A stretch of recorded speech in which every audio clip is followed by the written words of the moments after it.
aukera hori eskaintzen dizugu. Jarrai gaitzazu Facebook, Twitter eta podcast plataformetan.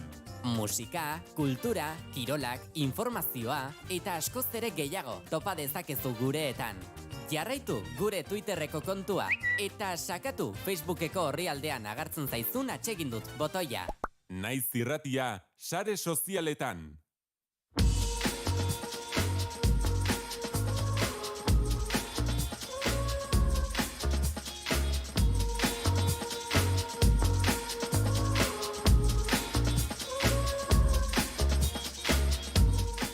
Zazpiak eta 30 erlojuan eta iritsi da editorialari bere une emateko momentua. Horretarako egun honak emango izkiot Goibelategi lankideari. Eztabaida usapekoan izandako gutxiegi batzu ez harago doa. Unibertsitatean sartzeko proban euskara eta literatura 2 irakasgaietan oizkanpoko nota basuak lortu zituzten ikasleek eskatutako kautelazko neurriak onartu zituzten atzo zenbait epaitegik. Gauzak aurrematrikulak egiteko garaian ikasle horien gutxiegiak kontuan ezartzera behartzen du EHU. Unibertsitate publikoak erabakia errekurrituko du. Esparru juridikotik atera gabe, erabakiak zalantzak sortzen ditu berdintasun printzipioaren errespetuari dagokionez. Ikasle gehienek azterketa horiek gainditu badituzte eta kontuan hartuko badira unibertsitaterako aurre matrikulatzeko orduan, zergatik ezartzen da salbuespen hori gainditu ez zutenekin. Jabetzen algara ezartzen ari diren aurrekariaz. Ari horri jarraituz, xalotasunez betetako motxila batekin oraindik galde liteke zer gertatuko litzatekeen ikasle talde batek matematika suspendituko balu eta auzitegietara jo. Erantzuna ezaguna da. Kasu hauetan ispilu bat argigarria izaten delako. D ereduko ikasle talde batek gaztelaniako azterketak masiboki suspenditu izan balitu halako zalaparta sortuko zen, halako arintasunez eta koordinazio zaterako ziren epaitegiak, errekurtsoen ebazpenak erraza izan beharko luke. Azterketa eskatutako gaitasunetara egokitzen bada eta zuzenketa arauetara egokitzen bada, ez dago kasurik. Dena luzatzea usapeko azterketan euskararen ezagutza ezabatzeko edo debaluatzeko atea irekitzen duten kautelazko neurriak sortuz, horixe da, jakina, azterketa jakin batzutatik haratago doan kasu baten adierazle argiena. Eztabaidaren erdigunean daude Arabako, Bizkaiko eta Gipuzkoako herritar gehienek euskararentzat gizartean eta irakaskuntzan nahi duten lekua. Alderdiek hainbat kombinaziotan leku horretara iristeko hartu dituzten tresnen baliozkotasunere eta eraginkortasuna. Kontrara, hauxe da eduki dezakeguna gutxiengo batek beto eskubidea duen partida trukatu baten baldintzatzaile baldin bada. Batzuetan legebiltzar bidez eta beste batzuetan bide judizialetik. Testuinguru honetan epe ertain eta luzerako estrategia batekin asmatzea zaila da, baina horren araberakoa izango da hein handi batean euskararen etorkizuna. Eusko Jaurlaritzako kultura eta hizkuntza politika sailak honako tartea eskaintzen dizu.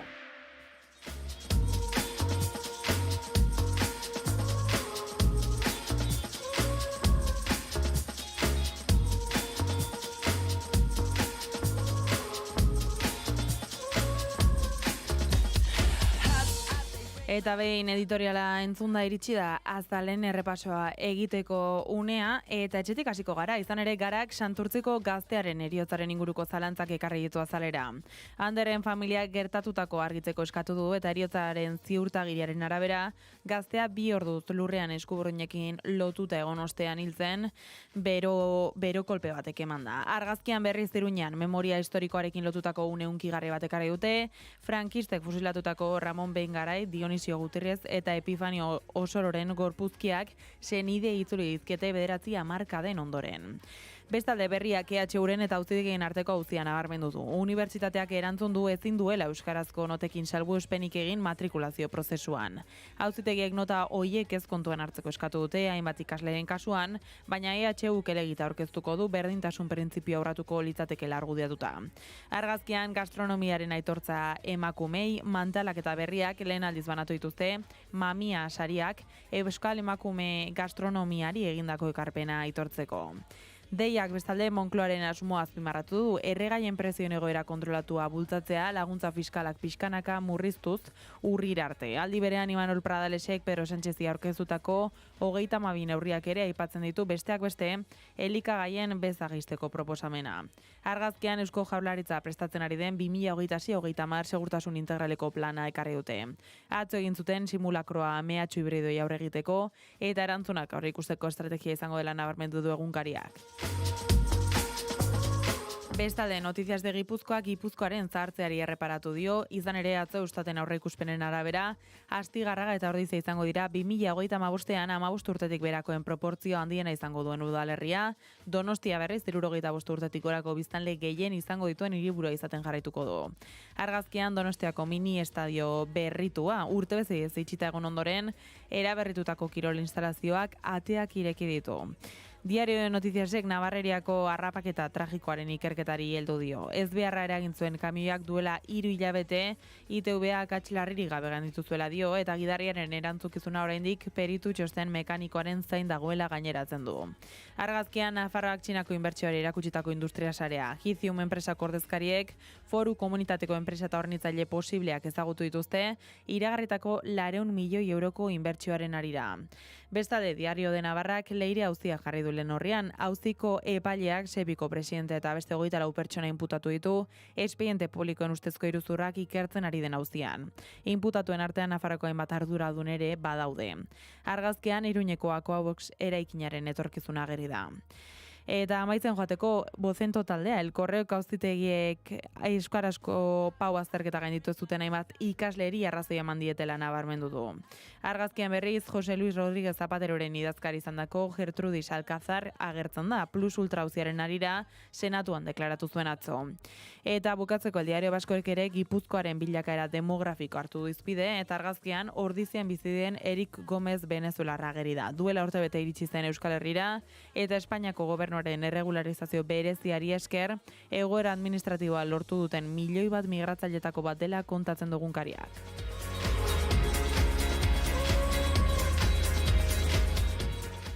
Euskara belaunaldiak lotzen dituen hizkuntza da. Harremanak sortzen ditu, komunitatea egiten du. Euskararen etorkizuna gaur eraikitzen ari gara. Denon artean, euskararekin eta euskaraz jauzia ematen ari gara. Jauzia gara. Euskararen erabileran aurrera egiteko herri proposamena. Eusko Jaurlaritza, Euskadi berria. Naiz irratia.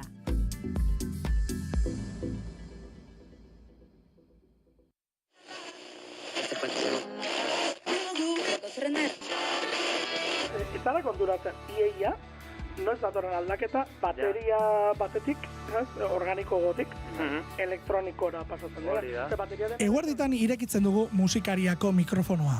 Euskal musika eszenaren berritasunak ardatz. Kaixo, Fermin. Opa, kaixo. Aritzartola, Gabon. Kaixo, Gabon. Bide Hernando Muñoz, Inigo Etxarresistiaga. Gabon. Gabon. Gabon. Aurkezpen berezirik ez du behar, baina aurkeztuko dugu Ruper Ordorika.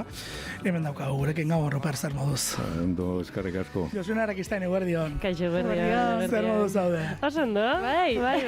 Egualdi honekin, eta kantu berri xateratzen, eta... Bai, ez da. Bai, zera ondo. Anari Alberdi Santesteban, Azkoitiarra, eta hemen daukaguna. Kaixo, Anari, zer moduz? Kaixo, ondo.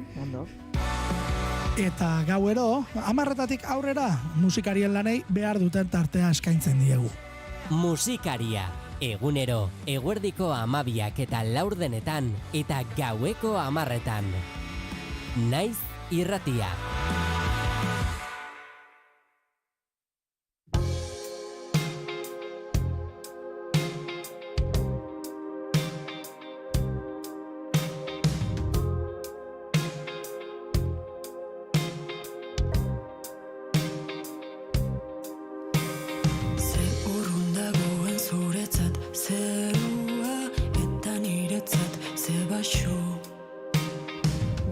Zurraren kontra du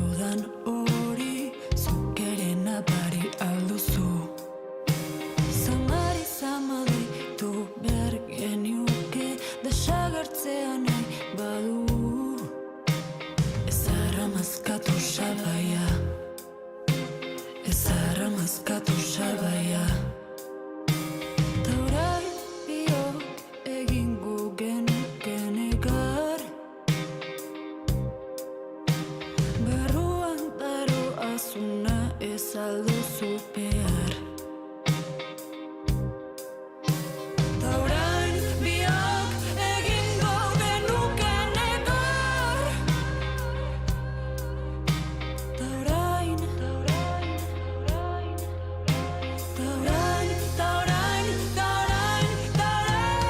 barkatu gehiaki oskatu bazaitu.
Informazioaren aria, naiz irratian.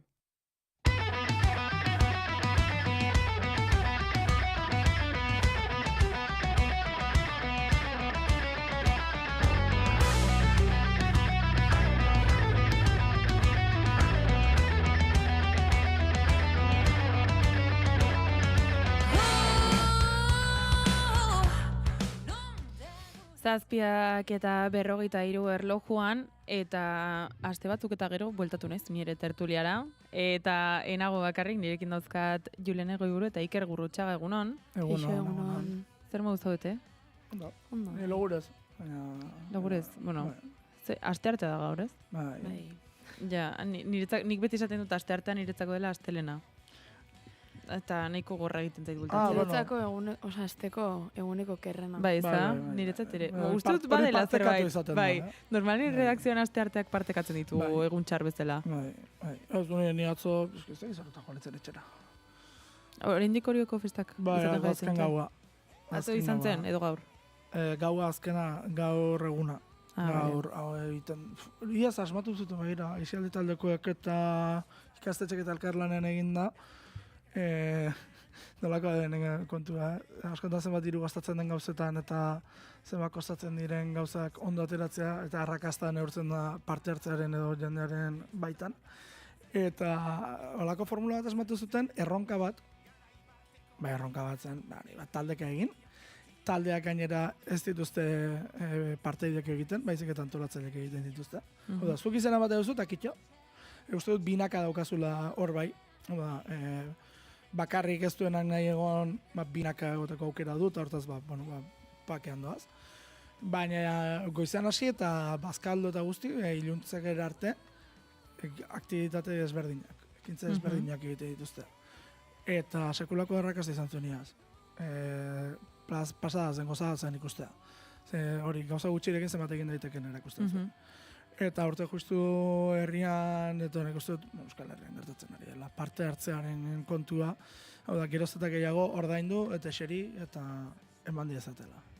Bueno, bai eta ez, Ez dakit zer esan. Uste dut hori kontzertuetan esaten duzu? Ez. Bestela? Orokorrean, festa eredua. Festa eredua... Bai, bila honan ez, Antolatzen du baten batek zerbait, ez dago problemarik voluntarioak lortzeko gauzak aurrera. Bai. Hori zer izaten da. Hortara noa. Bai. Hau da, jendea parte hartzea benetan guztian. Hau da, antolatu, ekintza bat herriarentzat egin, geroz eta arazoa dago, eta gurean esaterako txosanako orduak. Bai, hori bai. Txosanako orduak atzeka horte sukaldea ez da iriki, ez dago lako inor, horretarako prest, txerrendulari igoera bat egin behartzen, ez da egin igoera bide gurutzetan Jendea behartzelako. Eta ez dira bide gurutze asko, baina eta ez da zerbait. Egin zitekeen momentuan egin berdin, eta haizu, bene egongo zara, bide gurutzago kontrolatu zazu pixka bat, baina ez da hori, gauza da, antolatzerako garaian ez da hori. Sentsazio hori da, ez dakit. Uste dut herri guztietan gertatzen dela, Bila honan ere txozenetako turnoak eta betetzeko eta gaztetxekoak eta beti biltzen dira alden gehiena tiratzen, bestela zaila izaten da horrela ateratzea. Edo betikoak egiten dituzte ordu pila bat. Erratzen, jende erratzen. Eta herri bazkari bat ja ez da... askotan ez da planteatzen. Ez bada, kuarelin arteko ez tegize txapelketa. Ez bada horrelako zerbait, ez da planteatzen katerini gabeko herri bazkari bat. Guk hor bakoitzak bere etxetik eraman behar du. Hori, bere etxetik eraman, ez da planteatzen arduratuko da... Zuek katerinarekin egiten duzu, Herri bazkariak asko. Begira. Uste nuen askotan... Gure batzuk bai, baina... kuadrilla egunean egiten dugunen paella jana, hor beti elkarte bera arduratzen da, bai, eta urteak digozte, baina egia da gero mozorro egunean eta beste egunetan beti katerina eta horrelako. Begira, badagoelako elkarte bat, eta elkarte horretan ziurrenik izango dituzte arazoak azkenean. Eta beti berdinak izaten da. Hau da, badagoelako elkarte horretan sukaldari talde bat, gustatzen zaiola eta ziur. Eta pozik egingo du, akaso, hori bakarrik egiten badu, arazoa sortzen da, elkarte horren hola paella oso ondo egiten duen, urrena dituko diogu marmitako egiteko, eta urrena dituko diogu ez egizarra egiteko, eta azken sukaldari berak izatea. Nik aurreko eta honi bueltak ibili naiz eta ez dakit ondo egongo litzateke eta herri askotarako balio dezakena izan daiteke akaso. Adin taldeka ardurak hartzea ekitaldi desberdinak antolatzeko. Ez izatea elkarte baizik eta ez bada ez bagara gai ez dakit botatzea dituzena bat ekitaldi 4 egunetan antolatzeko herritarren artean ez dago festik. Bueno, ez dakit hain radikalizan barden, baina... Bai, nik uste baiatz. Ja, iritsi dela puntu bat, non dena diruak erekin soluzionatzen dugun herri bat ezin dugula izan. Hau da, ordaindu eta kitxo, batek egin dezala nik ez dut nahi lanik egin herriarentzat. Erregintzan on geratzen ari da. Bai, hori bai. Justu kontrara ikusi dudalako IHZ-etan gertatu den guztia. Bai. Esan edot, justu ez auzo lanaren eredu, orantxe IHZ-etan. Bai, eredu garbia. Bai, euriari du ez hartuko txerik, jarriko dizuegu ostatu eta jatekoa. Ez nahiago dugu hori, sortu edezken erabazpen guztia baino. Edo istripuak edo... Bai, da, eta hori askotan, bestatek esango zen, etorriko da garabia, garabiko etorriko dut egingo du bere lana, ez da horrela, ez dakit. Bai, guri adidez, Aiztondo Baiaran esango nuke herri handiena bilabona dela, eta esango nuke dela bakarra, herri bazkariak eta gure kabuz bakoitzak berea egiten duela, azkenean 6.000 horregatik esaten izun, Orio eta bilabona biztanle artean uste nahiko antzeko dabiltzara, eta guk horren beste elkartzen gara, nik uste dut ez dela ez da planteatzen norbait ekartzea. Baina adibidez, asteasun gutxiago direla, euki genuen ostiralean kuadria bazkaria, eta bertan egiten da, bai ekartzen da kanpotik janaria emateko catering bat, baina ardurak kuadriak antolatzen dira. Bai. Hau da, apuntatzen diren kuadria guztien artean, bakoitzak ardura badauka, platerak kendu, jaso, garbitu, mailak jarri, mailak kendu. Eta horrela asko zerrexago egiten da. Hori egiten dugu, herrien gauza batzutan hori egiten da. Baina nire ja ez da hori bak. Da, automatikoki inork lanek egin ez dezan. Egindak nahi du ordaindu eseri eta dena eginda. Pixkat Marquez moduan. Eta herriko festak ez dira horretarako. Esan edut, eta akaso egun batean izan daiteke horrela. Baina aldez aurretik antolatu, bigarren bazkari bat izan da dira hori, ez? Esan duena, Julenek esan duena ez bat badago, antolatzen duena talde batek, eta herriaren egiten da. Eta bigarren bat baldin badago, eserita jan, baina lehendabizi herriak antolatu itzala, ez?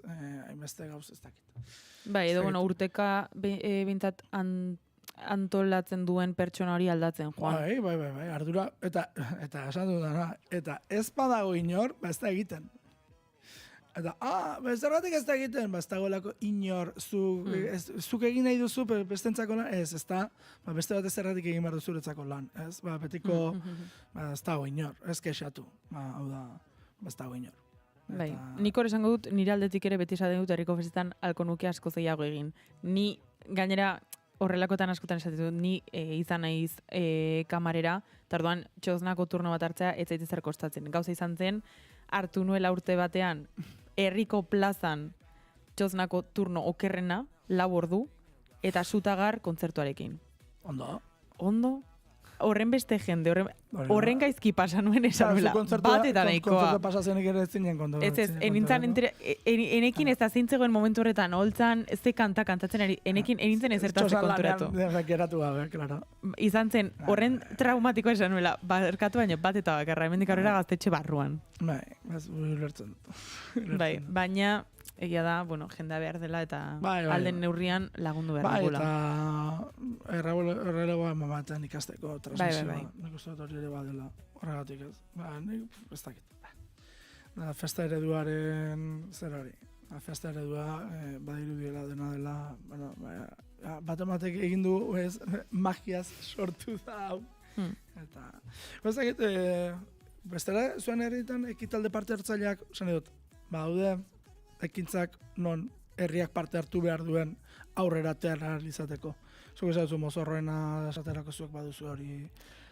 Bai, baina, ez zait iritzen denok elkarlanen behar deun zehose dela mozorrotzen geha, baina hori, adibidez gero afarira joaten gehanen, katerin badaukagu, guk platerak mailan dauzkago, orduan, ez dago ezer egiten da.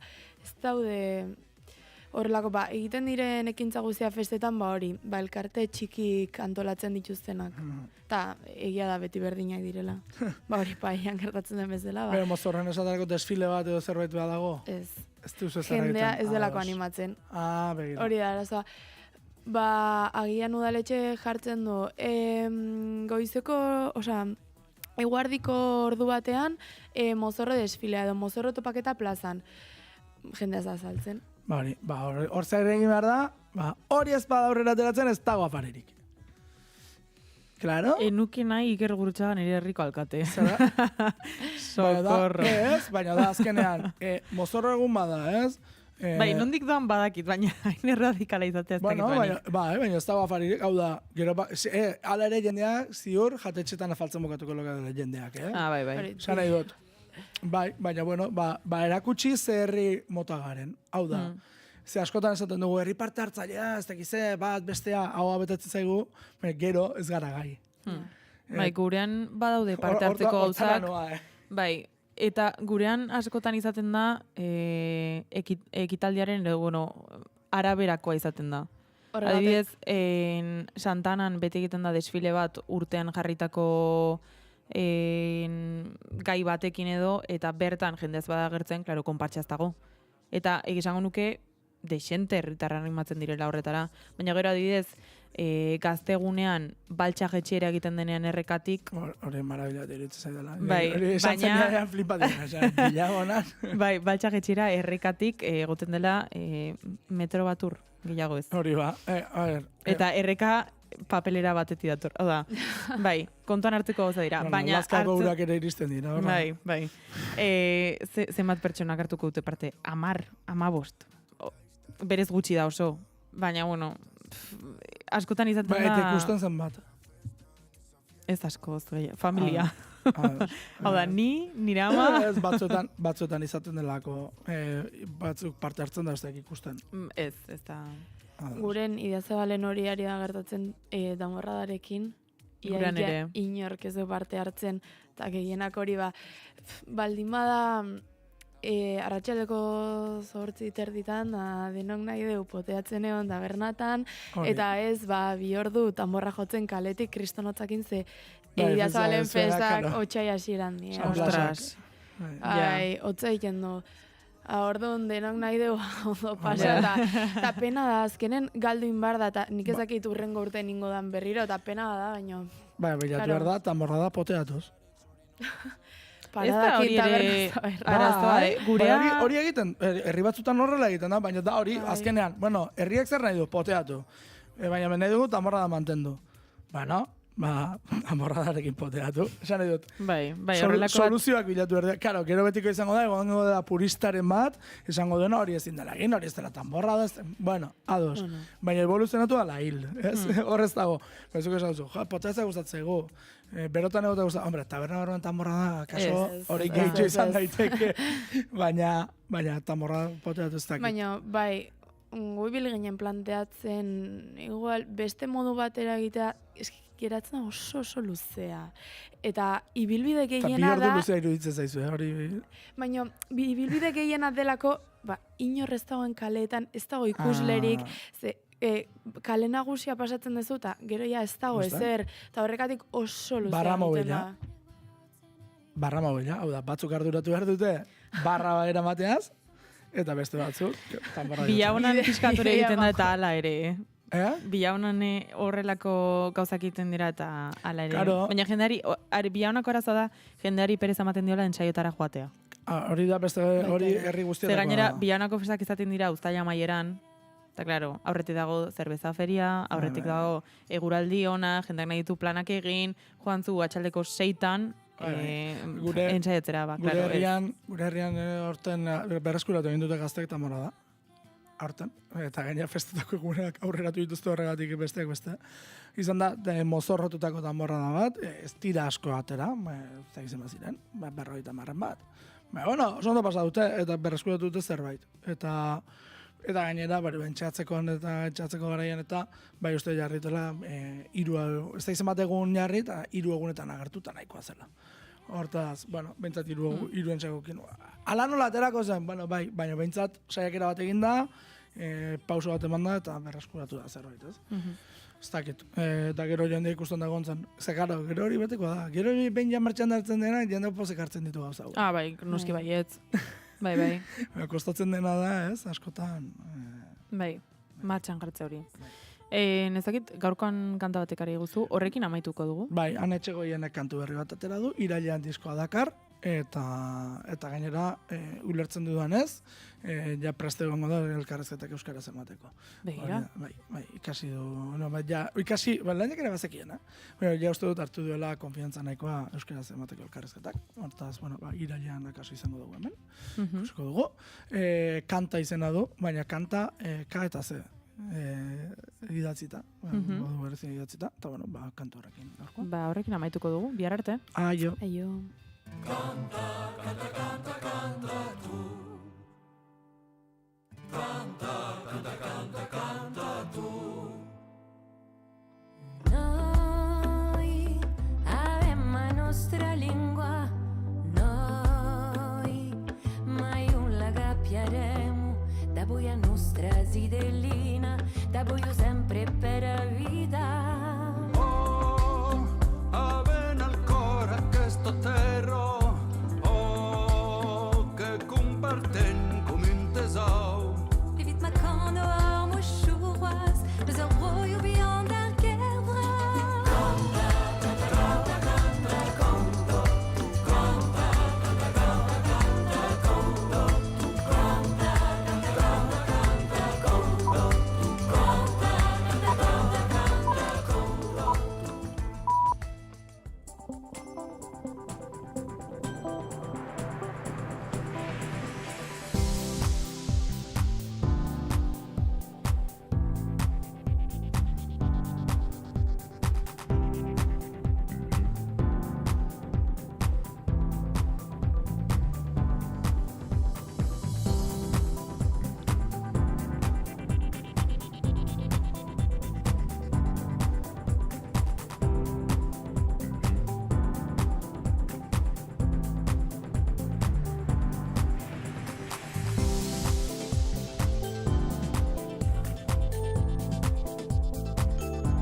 Informazioaren aria naiz irratian.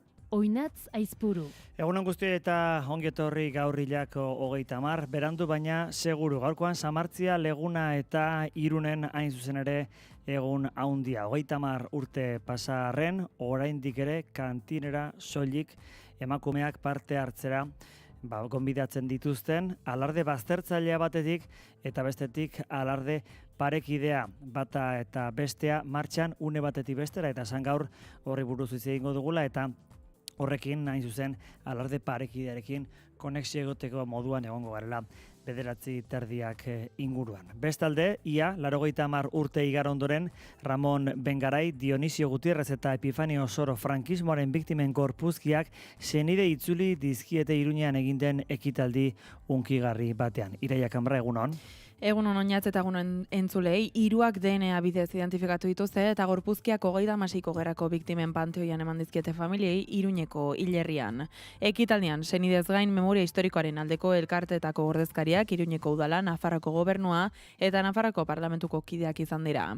Ana Oio, Nafarroko bigarren lehendakari orde eta memoria eta bizikidetza kontseilaria. Gaur Ramon Bengarai, Dionisio Gutierrez eta Epifanio Soro gorpuzkiak haien senidei ematera gatoz. 2 hilabeteko aldearekin hil zituzten 3. Ramon eta Dionisio duela urtebete inguru desobidatu zituzten Gezalasko muinainen, berriz Epifanio 1022an atera zuten Berriozarko hilerrian, baina duela hilabete batzuk arte ez gendituen haren senidea aurkitu. Eta hainbat epaitek Euskal Herriko Unibertsitateari eskatu diote USAPeko, alegia Unibertsitateko sarbiderako edo selektibitateko euskara azterketako 0 kontuan ez hartzeko. Euskarako azterketetan 0 atera zuten hainbat familia jarritako elegiteak aintzat hartu ostean. Ofizioz bidali diote eskaera epailek Unibertsitate Publikoko errektoretzari. USAPekoaren euskarazko atalean 0 atera zuten notak kautelaz bertan bera uzteko epaitegiaren eskariaren ostean, EHUk berala erantzun du legez ez dagoela modurik plazak erreserbatzeko iko prozeduratik kanpo. Era berean erabakia ez duela partekatzen eta elegita jarriko duela esan du. Eta Euskal Estatistika Institutua 2035erako biztanleriaren inguruko aurreikuspenak aurkeztu ditu, eta ohartarazi Euskal Autonomia Erkidegoan sartze demografikoa nabarmen areagotuko dela. Txostenaren arabera 15 urtetik berakoen kopurua murriztu egingo da eta 75 urtetik gorakoena berriz nabarmen handituko da.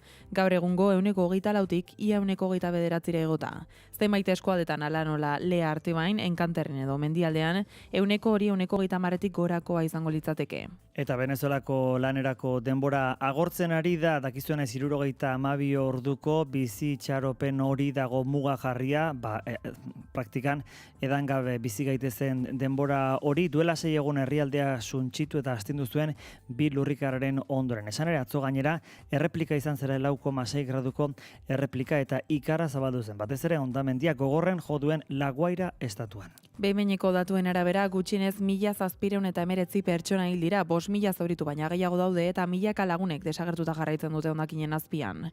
Nazio Batuen erakundearen arabera desagertuen kopurua 50.000 inguruko izan daiteke. Eta zerren 14ko manifestazioan begirada jarri CH Bildu ikasturte politikoaren amaiera ekitaldia egin du.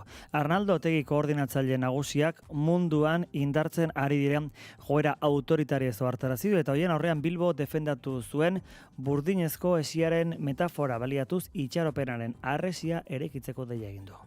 Hoy no vamos a levantar un cinturón de hierro. Hoy necesitamos levantar un muro de esperanza, de corazones, un muro democrático y popular para hacer frente a esa amenaza. Eta kiroletan esanan Sabi eta Zubiri bikoteak irabazi duela erremontari txapelketaren 6. edizioa.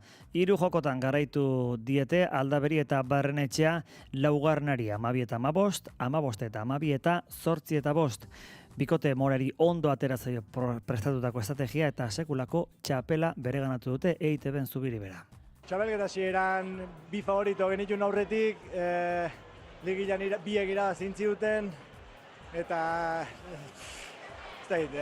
baenekin partidu batera zela, atzetik aurrera indu, ni uste beti gotiko txapelketa tindula, serio jokatuta, partidun esan dizut, ez buena bat gehiago importantea zela, Ni uste partidua ere ala jondela ez ginen, ni uste inorre konfiantzakin, nizuk esango fallatzeko beldurra, baina tanto iteko konfiantza horrekin ez geunden inor, eta hoxe, partidua kortu inda eta bat gehiago jotzera, pues, urrea balio da.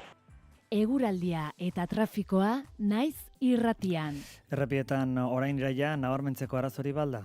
Istripua izan da Bizkaia 10 errepidean Bilbon Irungo norantzan, erreiak ireki dituzte ibilgailua errepidetik kanpo dagoia da, baina autopilaketak mantentzen dira beraz kontuz puntu horretan. Epel momentu honetan ere, goizeko 8 eta 7 minutu direnean, Donostian 21 enkarratu ditugu. Hain zuzen Bilbon 16, Baionan Donibane Garazin 20, 19 berriz Maulen, Iruñean 17 eta Gasteizean 16. Ikerri Barluzea. Antzeko eguraldiarekin jarraituko dugu astearte honetan ere. Goizean berriro ere zeruan hodei asko agertuko da lurraldearen zatirik handienean, baina hodeitza hau trinkoagoa izango da ipar isurian, eta bertan oraindik tarteka euri zaparrada txikiren bat edo beste izango da, bereziki mendinguruetan, hala ere gutxi botako du eta eguerdi alderako ateri geratuko da eta pixkanaka ostarteak irikitzen joango dira. Ego isuri aldean aldiz, naiz eta goiz partean hodei ugari izan, pixkanaka ostarteak nagusitzen joango dira eta eguerdi alderako bertan giro eguzkitsua nagusituko da. Arratsaldean hodeiak eta ostarteak tartekatuko dira ipar isurian, ostarteak zabalauak izango dira arratsaldeko lehen orduetan, baina azken orduetan berriro ere hodeiek presentzia irabaziko dute. Ego isuri aldean aldiz, giro eguzkitsua nagusituko da eguna amaitu bitarte. Ipar haizeak joko du, egunaren bigarren zatian bolada zakarrekin hegoaldean, baina bereziki Nafarroa erdi eta hegoan. Temperatura minimoek berak jarraituko dute, 13 eta 20 gradu bitartean arrandituko dira. Maximoek ipar partean koskatxoa bera egingo dute, baina ego isuri aldean aldiz gora, ipar partean maximoak 21 eta 24 gradu bitartean arrandituko dira. Eta ego isuri aldean aldiz 24 eta 33 gradu bitartean, temperatura maximoetan freskoenak kostaldean neurtuko dira, altuenak aldiz herriberan. Joa Raizpurua teknikan has gaitezen. Informazioaren aria.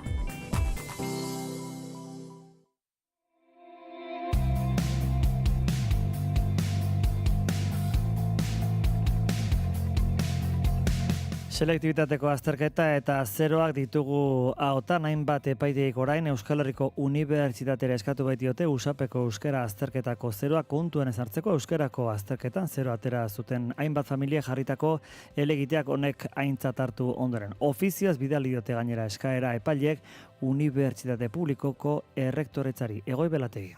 Bilboko zenbait epaitegik Euskal Herriko Unibertsitateari eskatu diote kautelaz ez hartzeko kontuan unibertsitatera sartzeko probetan euskara eta literatura biko azterketan ateratako zeroak. Zehazki Europa Presek jakinarazi duenez, Euskal Herriko Unibertsitateari eskatu diote nota horiek kontuan ezartzeko ikasleen matrikulazioan. Euskara eta literatura bi azterketan 0 eta 2 puntu arteko notak atera zituzten eta ondorengo egunetan protestak antolatu zituzten ikasleen zenbait guraso auzitara jotzea erabaki zuten unibertsitaterako aurre matrikulazioan emaitza horiek kontutan ez hartzeko eta Bilboko epaitegi batzuek eskaera onartu dute. Eskaera hori justifikatzeko adierazi dute garaian EHUko errektore Jose Ramon Bengoetxeak berak onartu zuela ikasleen eta ikastetxeen anonimotasuna bermatzeko betebeharra hautsi ahal izan dela kasu honetan aztertzaileek bai dakitelako zein ikastola, ikastetxe eta institututatik datozen zuzentzen diren ikasleak. Hori dela eta azterketan zero atera zuten ikasleen defentsak justifikatuta ikusten du kautelazko neurriak hartzea. Auzibide epaitegien arabera euskara eta literatura bi ariketaren kalifikazioak ez dira kontuan hartu behar edo bertan bera geratu behar dira zuzenean sarbide eta onarpen noten kalkuluan errekurtsoa ebatzi arte. Gauzak horrela, erabakia EHUri eta hala badagokio hezkuntza administrazio eskudunari helarazteko eskatu du aipatu auzitegiak neurria berehala eraginkorra izan dadin eta errekurtsoa bideratzen den bitartean dagokion plaza gordetzeko. Epaileek ere ebazpena berehala aplikatzea premiazkoa dela diote astearte honetan ekainaren 30ean amaitzen delako EHUn aurre matrikulatzeko epea. Bestalde gaineratu dute zantzu frogaren printzipioa frogatu dela eta horrek gehiago ikertu gabe aukera ematen duela kautelaz nota horien eraginen geldiarazteko prozedura honetan ikasleen eta ikastetxen anonimotasuna bermatzeko betebeharra hautsi dela pentsatzeko oinarriak badaudelako ariketak zuzentzeko eta kalifikatzeko prozesuan zehar. Amaitzeko administrazioarekiko auzien epaitegitako titularrek nabarmendu dutenez, ez da beharrezkoa kasu honen alderdi batzuk baloratzea kautelazko neurriak aplikatu alizateko. Hala nola, auzitegien arteko noten desberdintasunak edota zeroen metaketa baita ikasleak ezoiko deialdietan parte hartzea ere. Horien guztien balorazioa azken epaian aztertuko dela diote epaiek, administrazio espedientearen edukia eta aldek emandako dokumentazioa aztertu ostean.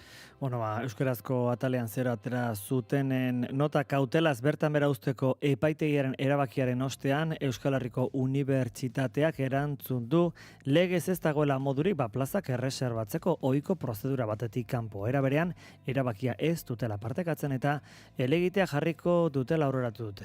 EHUko baten bidez azaldu duenez, aurre matrikulazioa epetik kanpo pertsona bati plaza bat gordetzeak sarbide sistema aldatzea eta gainerako ikasleen eskubidei eragite ekarriko luke.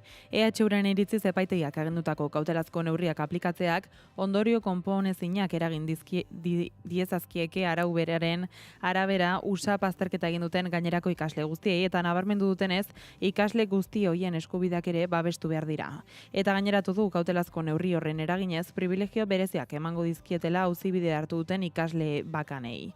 EHUk berretsi duenez, €1 indarrean dagoen araudiaren arabera jardun du, eta zorrotz aplikatu du unibertsitateko gradu ikasketa ofizialetara sartzeko baldintzak arautzen dituen 2024ko Espainiako Gobernuko errege dekretua. Bestalde, epaileak bertan bera utzi du behin-behinean Sarrea Euskal Udalekuei ezarritako debekua. Kontrara, Arabako Aldundia erabakiaren aurka agertu da eta alegazioak aurkeztuko dituela iragarri du. Bilboko Arabako epaitegi batek behin-behinean eten baitu Sarrea Euskal Udalekua elkarteari Arabako Foru Aldundiak jarritako jarduera debekua. Aldundiak ekainaren hasieran 9.000 euroko isuna ezarri zion elkarteari eta horrez gain 3 urtez aisialdiko jarduera debekatzea antolatzea debekatu zion. Erabaki horren kontra helegitea aurkeztu zuen Sarreak eta debekua kautelaz etetea eskatu. Epaitegiak eskaron hartu du eta behin betiko ebazpen iritsi bitartean elkarteak aisialdiko jarduerak eta udalekuak antolatu ahal izango ditu beraz berriro. Sarrea Euskal Udalekuak adierazi duenez, auzi honen jatorria dutxa mistoen bueltan sorturiko polemika mediatikoa izan zen eta ondoren etorri ziren presio politikoak. Horregatik Aldundiaren erabakia arraze politiko eta ideologikoaren gatik hartu dela uste du eta ez administrazio arlako arrazoien gatik. Hala ere, elkartea jakinarazi du aurten ez dituela udalekuak Bernedon egingo azken hilabetetako giroa eta jasandako presioak medio. Era berean, Sarrerak iragarri du bere proiektua defendatzen jarraituko duela eta abuztuaren 29. jaialdi antolatu du Bernedon.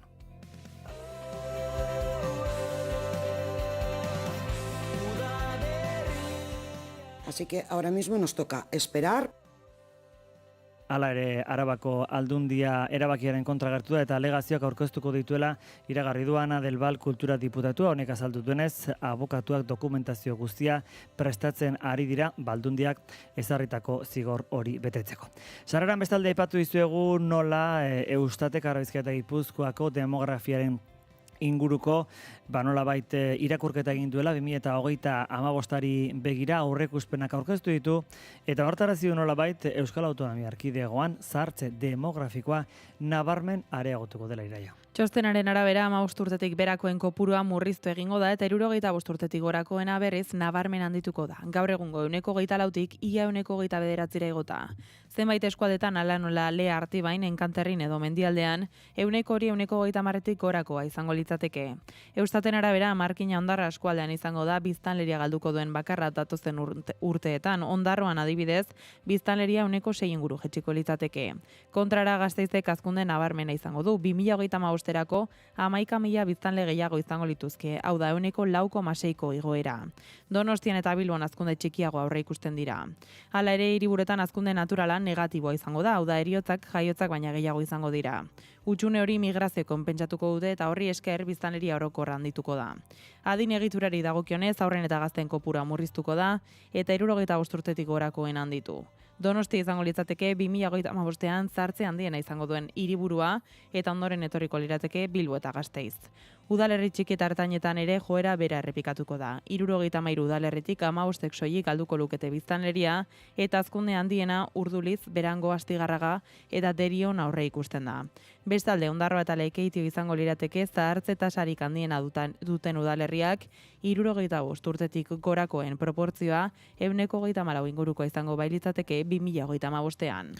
Eta Santurtzin udaltzainek taser pistolarekin erasotu ondoren hildako Anderren gurasoek guztia argitzeko eskatu dute. Oraindik erantzun gabeko galdera asko dituzte eta testigoi esker argitzea espero dute epaitegietan. Udalari gainera zintzoa izateko eskatu diote. Garak Anderren gurasoekin hitz egiteko aukera izan du. Eta zadugutenez, kontrolatutako eskizofrenia zuen euren semeak, baina paranoiekin deskontrolatu egin zen batzuetan. Horrelakoetan udaltzaingoaren gana jotzen zuen, haiengan konfiatzen zuelako aitortu du bere aitak.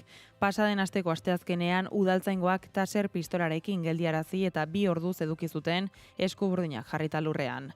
Zergatik horrelako jarrera bortitza izan zuten ez dute justifikatu edota zergatik gaixotasunaren ondorioz paranoiekin udaltzaingora joan eta ondoren handik alde egin zuen. Gurutzetako ospitaleko heriotzaren zertifikatuak bero kolpeagatik hiltzela dio. Egun hartan gurasoei deitu zieten udaltzainek eta esan atxilotu egin zutela poliziaren kontra oldartu zerrako. 2 ordu geroago gurutzetatik deitu zieten larrialdietan zegoela esanez. Bertako medikuak lurrean topatu zutela eta etzekitela eskuburdinekin zenbat denbora egon zen.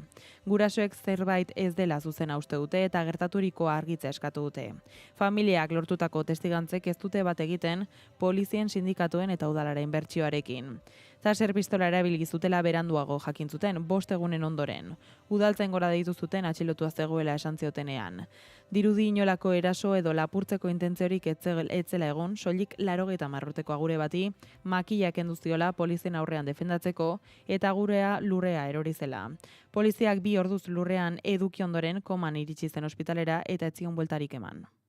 Informazioaren aria.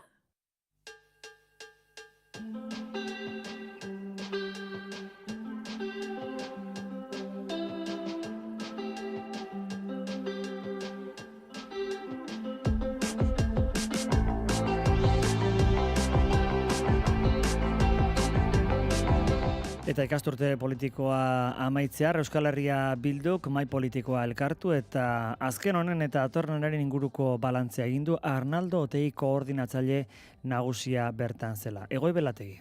Donostian egindako agerraldian Arnaldo Otegik esan du Euskal Herriak eta EH Bilduk erreferentzialtasuna irabazi dutela eta harro agertu da azken urteko ibilbidearekin. Balantzea oso baikorra da, oso emankorra da. Arazo nazionala eta proiektu nazionala erdigunean daude. Eztabaida politikoaren erdigunean daude. Eta gauza bat esango dizuet. Datozen hilabete urteetan, oraindik gehiago egongo dira erdigunean. Gehiago esango nuke, autoritarismoaren marra eta antiautoritarismoaren marra arazo nazionalaren inguruan ere eukiko du bere konkrezioa datozen hilabete eta urteetan. Jose Antonio Agirreren legatua berriz ere mai gainean dugun egunotan Otegik Agirre bera eta beste batzuk jarri ditu egungo mehatxuei aurre egiteko erreferenten artean. Orain dela 80 urte, Jose Antonio Agirre gobernu bat osatu zuen herri honen parte batean. Noski Jose Antonio Agirre herri honena dela. Telesforo Monzon bezala, Carlos Garaikoetxea bezala eta beste hainbat herritar bezala. Ez dira alderdi batenak, Santi Borgoar ez dela bezala, ero Josu Muguruz ez dan bezala. Hoiek herri honenak dira. Eta herri guztienak. Gogora ekarri du EH Bilduko koordinatzaile nagusiak Jose Antonio Agirre lehendakariak gobernu zabala osatu zuela faxismoari aurre egiteko eta garai hartan Bilbo defendatu zuen burdinezko gerriko edo esia gaur egun itxaropenaren arresi bihurtzera deitu du. Hoy no vamos a levantar un cinturón de hierro. Hoy necesitamos levantar un muro de esperanza, de corazones, un muro democrático y popular para hacer frente a esa amenaza. Otegiren esanetan, arresi horrek askotariko sentsibilitateak bildu behar ditu. Abertzaleak, errepublikanoak, feministak eta fasismoaren aurka dauden eragile guztiak inor baztertu gabe. Helburu horrekin, EH Bilduk mobilizazio nazionala deitu du azaroren 14 Bilbon. Eta koalizio abertzalea dagokion lidergoa bere gain hartzeko prest dagoela dio Otegik, baita prozesua partekatzeko ere herriaren alde lan egiteko prest daudenekin. Eta horrek esan nahi du esku zabaltasuna behar dela, eta horrek esan nahi du sektarismoa albo batera utzi behar dela. guk aurrera egingo dugu, alik eta gehien baldin bagera, eta alik eta pluralagoak baldin bagera. Euskal Herria Bildurekin jarraituz, atzokoan salatu zuen Arabako Foru Gobernua paralisi egoeran dagoela. Koalizio soberanistaren arabera, legealdi honetan aurreikusitako Foru Arauen 9% baino ez da onartu. Eba López Arroyabe Batzar Nagusietako bozera mailaren esanetan datuek erakusten dute gobernua agortua dagoela eta ez duela lurraldearentzako estrategia argirik. Laburbilduz, lehen 2 urtetan foru arau bakar bat onartu zen Euskal Herria Bildurekin lortutako aurrekontuaren akordioari esker. Eta orain 2 tramitazioan daude, ondorio gisa. Foru gobernuak legintzaldi honetan izapidetu asmo zituen 23 foru arauetatik gaur egun 2 baino ez dira onartu. Alegia 9% baino gutxiago. EH Bildu gogorarazi du oraindik landu gabe daudela hainbat gai garrantzitsu, besteak beste mendiei buruzko foru araua, kuadrien legea, arkeologia jarduerak arautzeko araudia edo sektore publikoari buruzko foru araua. Koalizioaren ustez egoera horrek erakusten du foru gobernuak ez duela behar adinako adostasunik lortu Arabak dituen erronka nagusi aurre egiteko. Guzti honekin argi geratzen da foru gobernuak ez dituela bere konpromisoak betetzen eta ez duela akordioetara iristeko gaitasun nahikorik. Hala ere, EH Bilduk adierazi du legegintzaldia amaitu aurretik akordioak lortzeko prest jarraitzen duela, herritarren bizi baldintzak hobetuko dituzten neurriak bultzatzeko. Informazioaren aria. Gela ilun batean bizi zarabio sineskeria ze elikatuz. Eta Burgosen bero kolpe baten ondorio ziltzen garraiolari Andoa Indarra oroitu zuten atzo Lakuako gobernuaren Donostiako egoitza parean LABSK Esteilaz 3 eta N etxalde sindikatuek deituta. Halako heriotzak lan baldintzak kaskar eta estuen ondorio direla berretsi dute. Prekaritatea akile egiten du, beroak eta lan baldintzek hiltzen gaituzte eta patronalak eta instituzioek gaixotu eta hiltzen gaituzte lelopean egin dute elkarretaratzea. 3 sindikatuko bazkidea zen Andoaingo 56 urteko garraiolaria, Burgosko enpresa batean kamioia deskargatzen ari zela jasan zuen shock multiorganiko baten ondorio ziltzen. Krisia bero kolpeak eragintziola uste dute. Sindikatu ondatuen arabera 2026an errepidean hilden Euskal Herriko 9. garraiolaria da eta horrek esan nahi du gutxi gorabehera Euskal garraiolari bat hiltzen dela 3 astean behin hilean bat baino gehiago. Iaz guztira 22 garraiolari hil ziren.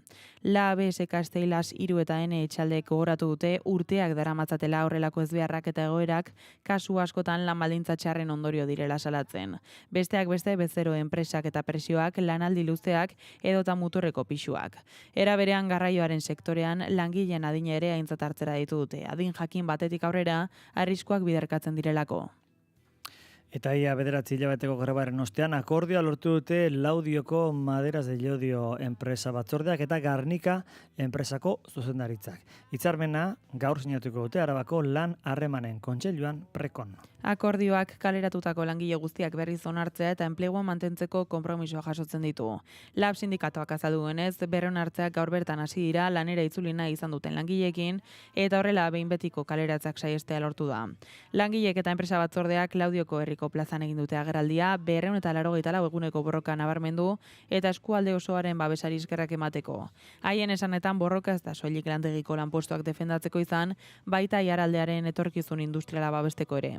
LAB gogorarazi du gainera Euskal Autonomia Erkidegoko Auzitegi Nagusiak enpresak aurkeztutako enplegu erregulatzeko espedientea justifikaziorik gabekotzat jo zuela eta kaleratzeak bidegabetzat jo zituela. Sindikatuaren ustez lortutako akordioak erakusten du antolakuntza, elkartasuna eta borroka direla lanpostuak defendatzeko tresnarik eraginkorrenak. Eta zabali dago Tubos Reunidos enpresa erosteko eskaintzak aurkezteko epea. Konpainia Balore merkatuaren Espainiako batzordeari jakinaraziko dizkio salmenta prozesua arautuko duten baldintzak. Eskatzaileek aurkeztuko duten azken eskaintzak ezinbestean jaso beharko du gutxienez 2 urtez jarduera industrialari usteko konpromisua.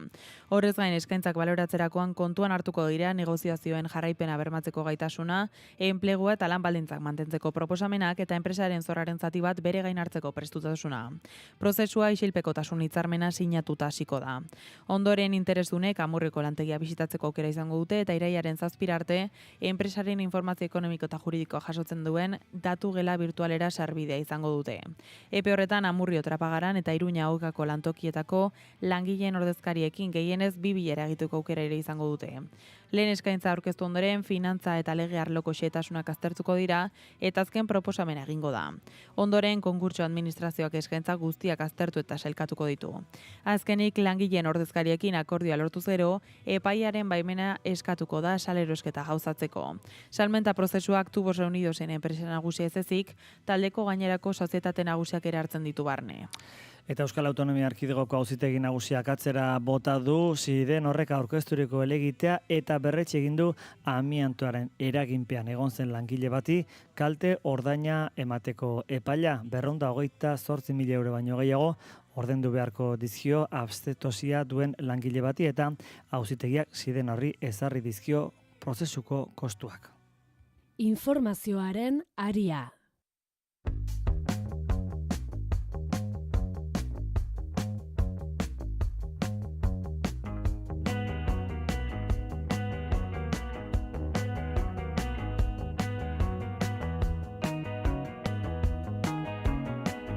Eta Espainiako gobernuak onartutako ekialde ertaineko gatazkaren ondorioei aurre egiteko neurri sorta berriak ez du barne hartzen erregaien bezaren obaria eta ondorio uztailaren batetik aurrea 21% tasa orokorrera bezera itzuliko da. Hidrokarburoen gaineko zergaren berapena berriz mantendu egingo da.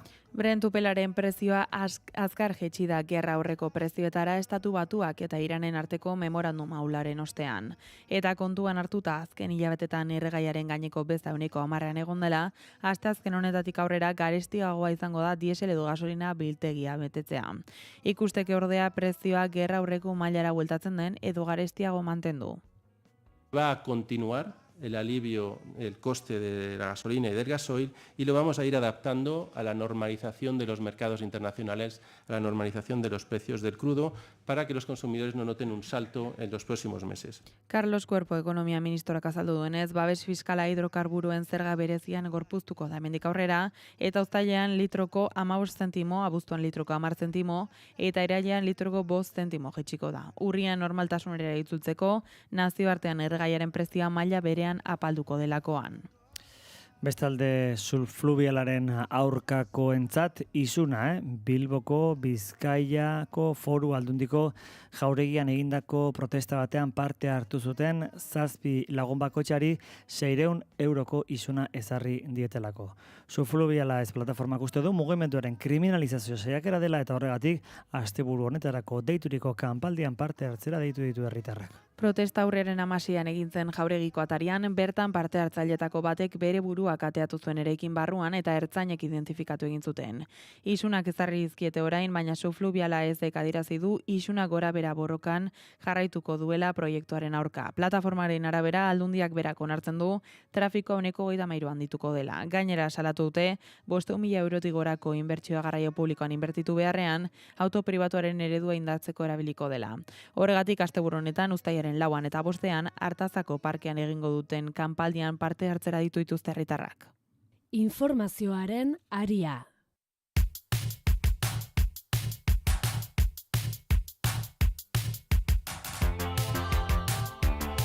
Goazen etxetik kanpoko gaietara, bazkide legealdiari eskatzen dioten zentzu eta argitasunari entzunez, etxe bizitzan oinarritutako neurri sorta eramango du Pedro Sánchezek Espainiako Kongresura aste honetan sumar gobernukidearen oniritziarekin eta aurrekontuko proiektuaren gako batzuk ere azalduko dituela dirudi.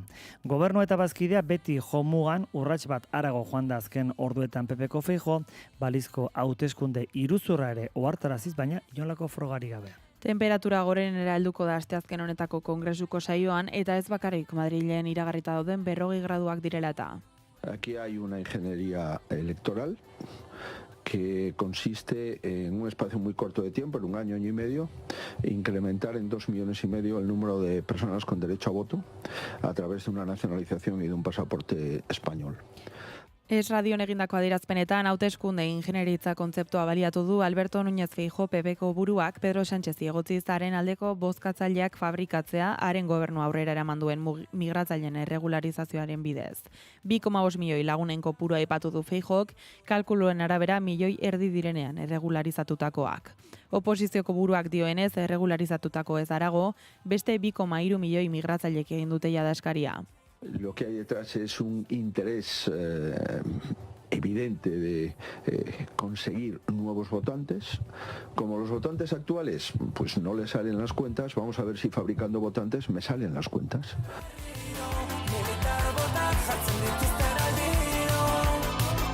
Bueno, bestalde Espainiako fiskaltza bere horreta mantendu du kitxen auziko auzipetu nagusiarentzako zigorra eskaera. Horren arabera, Jorge Fernández Díaz barne ministro ohiarentzat eta Francisco Martínez estatu idazkari ohiarentzat 15 urteko espetxe zigorra eskatzen jarraitzen du. Venezuelara joko dugu bertako azken ordukoa jaso nahian, naiz eta dakizuenez orduak bata eta bestearekin gurekin alderatuta desberdina izan. Erreskate lanetako denbora agortzen ari da han eta duela 6 egun herrialdea astindutako 2 lurrikaren ostean erreplikak izan ziren atzo. 4,6 graduko erreplika eta horrek noski beldurra zabaldu du herritarrengan. Batez ere hondamendiak gogorren jo duen Laguaira estatuan. Behin-behineko datuen arabera gutxinez 1,719 pertsona hil dira, 5.000 zauritu baina gehiago daude eta milaka lagunek desagertuta jarraitzen dute hondakinen azpian. Nazio Batuen erakundearen arabera desagertuen kopurua 50.000 ingurukoa izan daiteke. Adituek diote pertsona bat bizirik aurkitzeko funtsezko 72 orduko epea ia erabat igaro dela, baina erreskate taldek ez dute itxaropena galdu. Igandean bertan 7 pertsona bizirik ateratzea lortu zuten eta lekuko batzuek diote oraindik ere hondakinen artetik oihuak entzuten direla laguntza eske. Nazio Batuen erakundea 27 herrialdetako 2.000 erreskatzaile baina gehiago koordinatzen ari da eta larrialdiko osasun laguntza, elikagaiak, ura eta material logistikoa banatzen ari da. Bero handiak eta gorpuen deskonposizio azkarrek ordea gero eta zailago bihurtzen dute erreskatelana. Hor beraz, esan bezala Venezuelatik ailegatutakoa, oraindik ere orduek aurrera egin ala ziur, albisteak eta datuak berritzen joan beharko garela. Eta Estatu Batuetako presidente Donald Trumpek iragarri du, gaur bilera egingo duela Iranekin, Katarren azken 3 egunetan 2 herrialden arteko erasoek su-etena kolokan jarri ostean.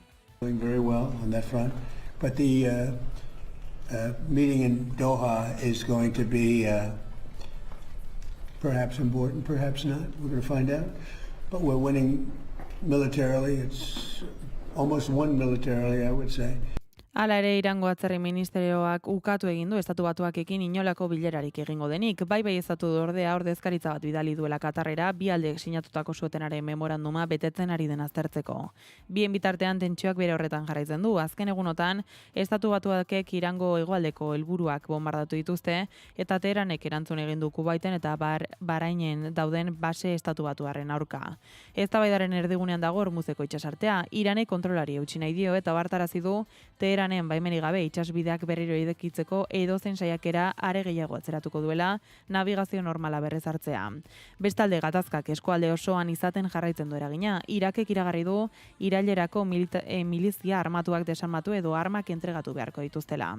Gazan berriz Israelek egindako azken bombardaketek gutxienez 6 palestinar hil dituzte, horien artean 8 urteko haur bat.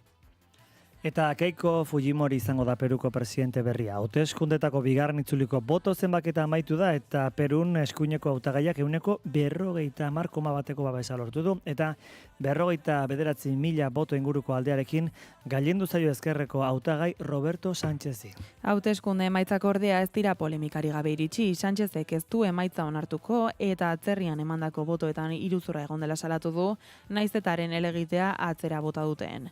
Keiko Fujimori Alberto Fujimori presidente ohiaren alaba, 2. saiakeran iritsi da Peruko presidentetzara. Agintaldiko lehen helburuak segurtasuna indartzea eta El Niño fenomenoaren ondorioei aurrea hartza izango dela iragarri du.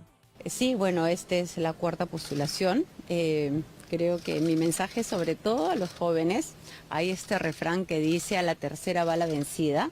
En este caso, hemos demostrado que no es a la tercera, que uno nunca debe darse por vencido, que a lo largo de la vida uno va a enfrentar retos, pruebas, pero con esfuerzo, con perseverancia, uno puede conseguir sus objetivos. Behin betiko izendapena ostiralean egingo du hauteskunde epaimahai nazionalak eta uztailaren 28an hartuko du presidente kargua. Bueno, eta gaur goizean iritsi zaigu notizia ere, borroka armatuaren urte gordinenen ikurri izan den Garratz Zabarte Arregi Arrasatearra hildela 80 urterekin eta erakundeko kide bilatunetako bat izan ondoren 1984an atxilotu zuen Guardia Zibilak Hernanin segada lazgarri batean eta 29 urte eman zituen preso 2013 arte. Kartzelaldiaren azkeneko zatia legez kanpoko izan zen parau doktrina delakoaren bidez ezarri ziotelako eta horregatik Europak baligabetu ondoren aske utzi behar izan zuten.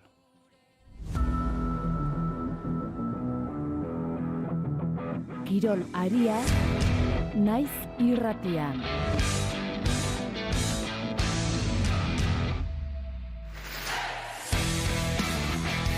Turrera begira ere bagaude eta dakizunez hemen turreko etapa guztia jarraitu izango dituzue uztailaren 4etik aurrera, arratsaldez xetasun guztiekin eta ari gara jakiten gutxinaka talde bakoitzak nor eramango duen. Eta Fernando Gaviria sprinter kolombiarra izango da zuzen Caja Ruralen izarretako bat turrean. Taldea gainera hexagonoko itzulia handian debute egingo duten 7 debuterirekin aurkeztuko da. Julen Goiburu, egunon. Egunon, Abel Balderston, Sebastian Berwick, Alex Molenar, Joel Nicolau, Estefano Oldani, Jakob Otruba eta Jose Felix Parra dira Caja Ruralen apostua osatuko duten txirrindulariak. Horrek esan nahi du ordea talde nafarrak ez diola aukera eman euskal txirrindulari bakar bati, aurtengo Grand Buklerako. Lider bakarra izatera heldu gabe badirudi Caja Ruralek Gaviriaren eskarmentuaren alde egingo duela esprintarekin amaitzen duten etapetan. Beti ere obsesionatu gabe zinez zaila baita gaur egun protein mailako lasterkari batek sprintean mendean hartzea World Tourrekoak. Caja Ruralek ekipazio retroa eramango du lasterketak irauten dituen 3 asteetan. Caja Ruralen aurreko egitura omentzen du elastikoak 1987ko eta 1988ko Tourrekoen antzekoa. Marino Lejarreta taldeburu eta Jokin Mujika, Erwin Niboer edo Matthew Hermansen mailako izen propioekin. Caja Rural beraz ostegunean Bartzelonako Sagrada Familiaren inguruan egingo den 2026ko turraren aurkezpenean egongo. Lasterketa bera larunbatean abiatu da. Uztailaren 4ean Bartzelona zeharkatuko duen 19 kilometroko taldekako erlojupekoarekin Montjuikeko Estadio Olimpikoan amaitzeko. Bueno, beraz horre, hemen esandakoa larunbatetik aurrera zuzenean jarraitu ahal izango duzuela baturraren xetasun guztiak. Eta Sanfermietako lauterdiko txapelketako final laurdenetako azken partidan, Jokin Altunak Peio Etxeberriari irabazi dio 22 eta 12. Amezketarrak partida hasieran huts eta 10ko partziala sartu dio Etxeberriari, 5 eta 3tik 15 eta 3ra pasada. Hala Altuna Javi Zabalaren kontra arituko da ostiral honetan Donostiako Atano 3. pilotalekuan. Egun eta leku berean beste finalerdiko bat jokatuko dute Laso eta Peña bigarrenak. Finalaldia San Fermin egunean izango da uztailaren 7an Nafarroa Arenan. Eta ezkerparetan geratuko gara, baina frontoi luzean, kasu honetan, Galarretan Ansa bigarrena Zubiri bikoteak irabazi baitu erremontari txapelketaren 6. edizioa. 3 jokotan garaitu diete Aldaberi eta Barnetxea 4. 12-15, 15-12 eta 8-5. Bikote moreari ondo atera zaio prestaturiko estrategia eta sekulako txapela bereganatu dute Zubiri EITB-en. Txapelketa hasieran 2 favorito genitun aurretik, ligilan biek irabazi duten eta baenekin partidu batera zela, atzetik aurrera indu, nik uste beti gotxiko txapelketa tindula, serio jokatuta, partidun esan dizut, ez buena bat gehiago importantea zela, nik uste partidua ere ala jondela ez ginen, nik uste inorre konfiantzakin, nizuk esango fallatzeko beldurra, nino tanto itxeko konfiantza horrekin ez geunden inor, eta partidua gortu inda eta bat gehiago jotzera, urrea balio. Eta Brasilia final laurdenetarako txapela lortu du Japoni 2 eta 1 irabazita, luzapenean Gabriel Martilenik sarturiko gol bati esker. Japoniak lehen zatian hartu du aurrea markagailuan, Kaixu Sanok zelai erdian baloia Laporto eta jokaldi bikaina amaituta. Brasil nagusi izan da baloiaren jabetza, baina atxeden aldira atzetik joan da. Bigarren zatian ordea Carlo Ancelotiren taldeak beste aurpegi bat erakutsi du. Casemirok buruz berdindu du neurketa 56. minutuan, eta ordutik aurrera Brasildarren erasoa etengabea izan da. Azken unean iritsi da saria, Martinelli 76. Minutuan zelairatu da eta 86. garaipenaren gola sartu du. Brasilen garaipena bermatuz Takekubo lesionatu baten utxunean nabaritu duen Japoniak txapelketa utzi behar izan du beste behin kanporaketa fasean. Brasil arliz aurrera doa. Bueno, esan, beste kanporaketan Alemania Paraguairen aurka bana eta penaltietan Paraguaik Alemania kanpoan utzi duela. Julen Egoiburu, eskerrik asko gero arte. Eskerrik asko.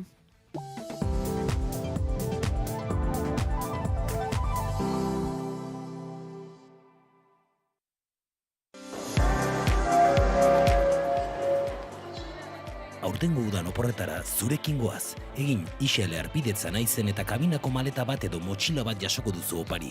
Ez galdu aukera, zoazen lekura zoazela, iraman naiz zurekin eta jaso une oro informazio fidagarriena. Kontsultatu baldintzak naiz.eusen.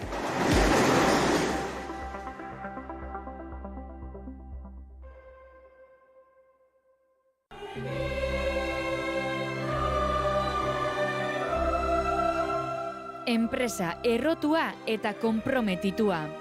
Aberastasuna sortu eta modu kolektiboan banatzen duen enpresa. Enpresa kooperatiboa da. Kolektiboa izatearen indarra. Kooperatiben nazioarteko eguna.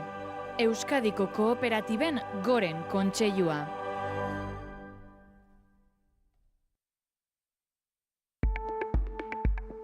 Batzuetan, egun bakar batean, bizitza oso bat igarotzen da.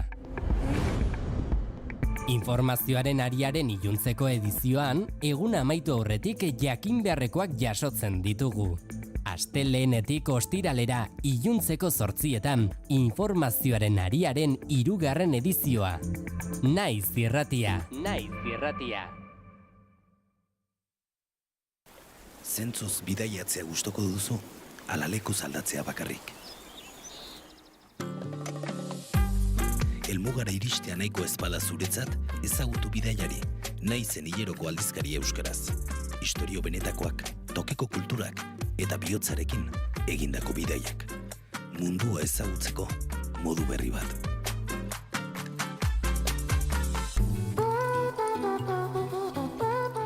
Eta astelehenero 7:00 bidaiari saioa Naiz irratian.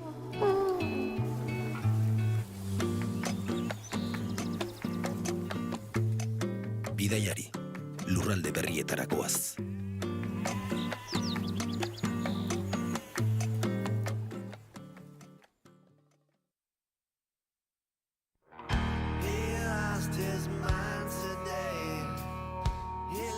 Kaixo, Iskandar Fernandez naiz eta gaur egungo gitarren soinuak ezagutzera gonbidatu nahi zaituztet.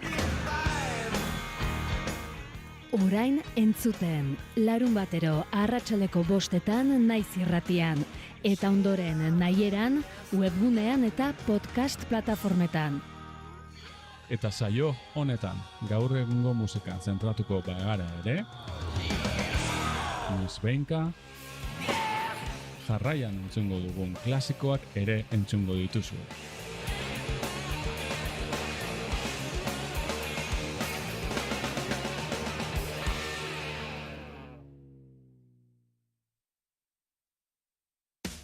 Piztu irratia, entzun Naiz irratia. Bilbo aldea, 92.2. Gasteiz eta Arabako Lautada, 91.5. Donosti aldea, 93.8. Gernika, 96.7. Leitza, 95.1. Bortziriak, 103.1. Urola, 91.8. Goierri, 102.2. Legazpi, 94.6. Piztu eta entzun Naiz irratia. Informazioaren aria.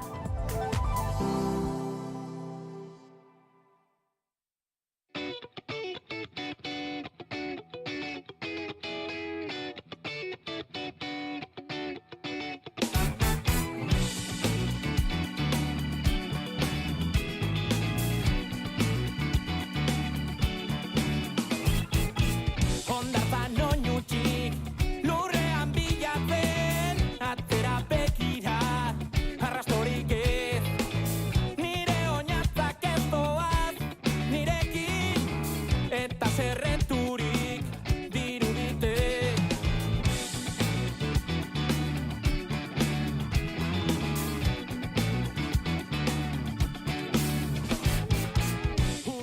8:46 minutu, analiziari, hausnarketari tartea zabaltzeko momentua. Berehala Joseba Permatxa gurtuko dugu, baina lehenik eta bain Mikel Urdangarin, hemen kazetaria gurean eta filosofoa. Kaixo, Mikel, zen mozon gizada? Egunon, bai. Bai.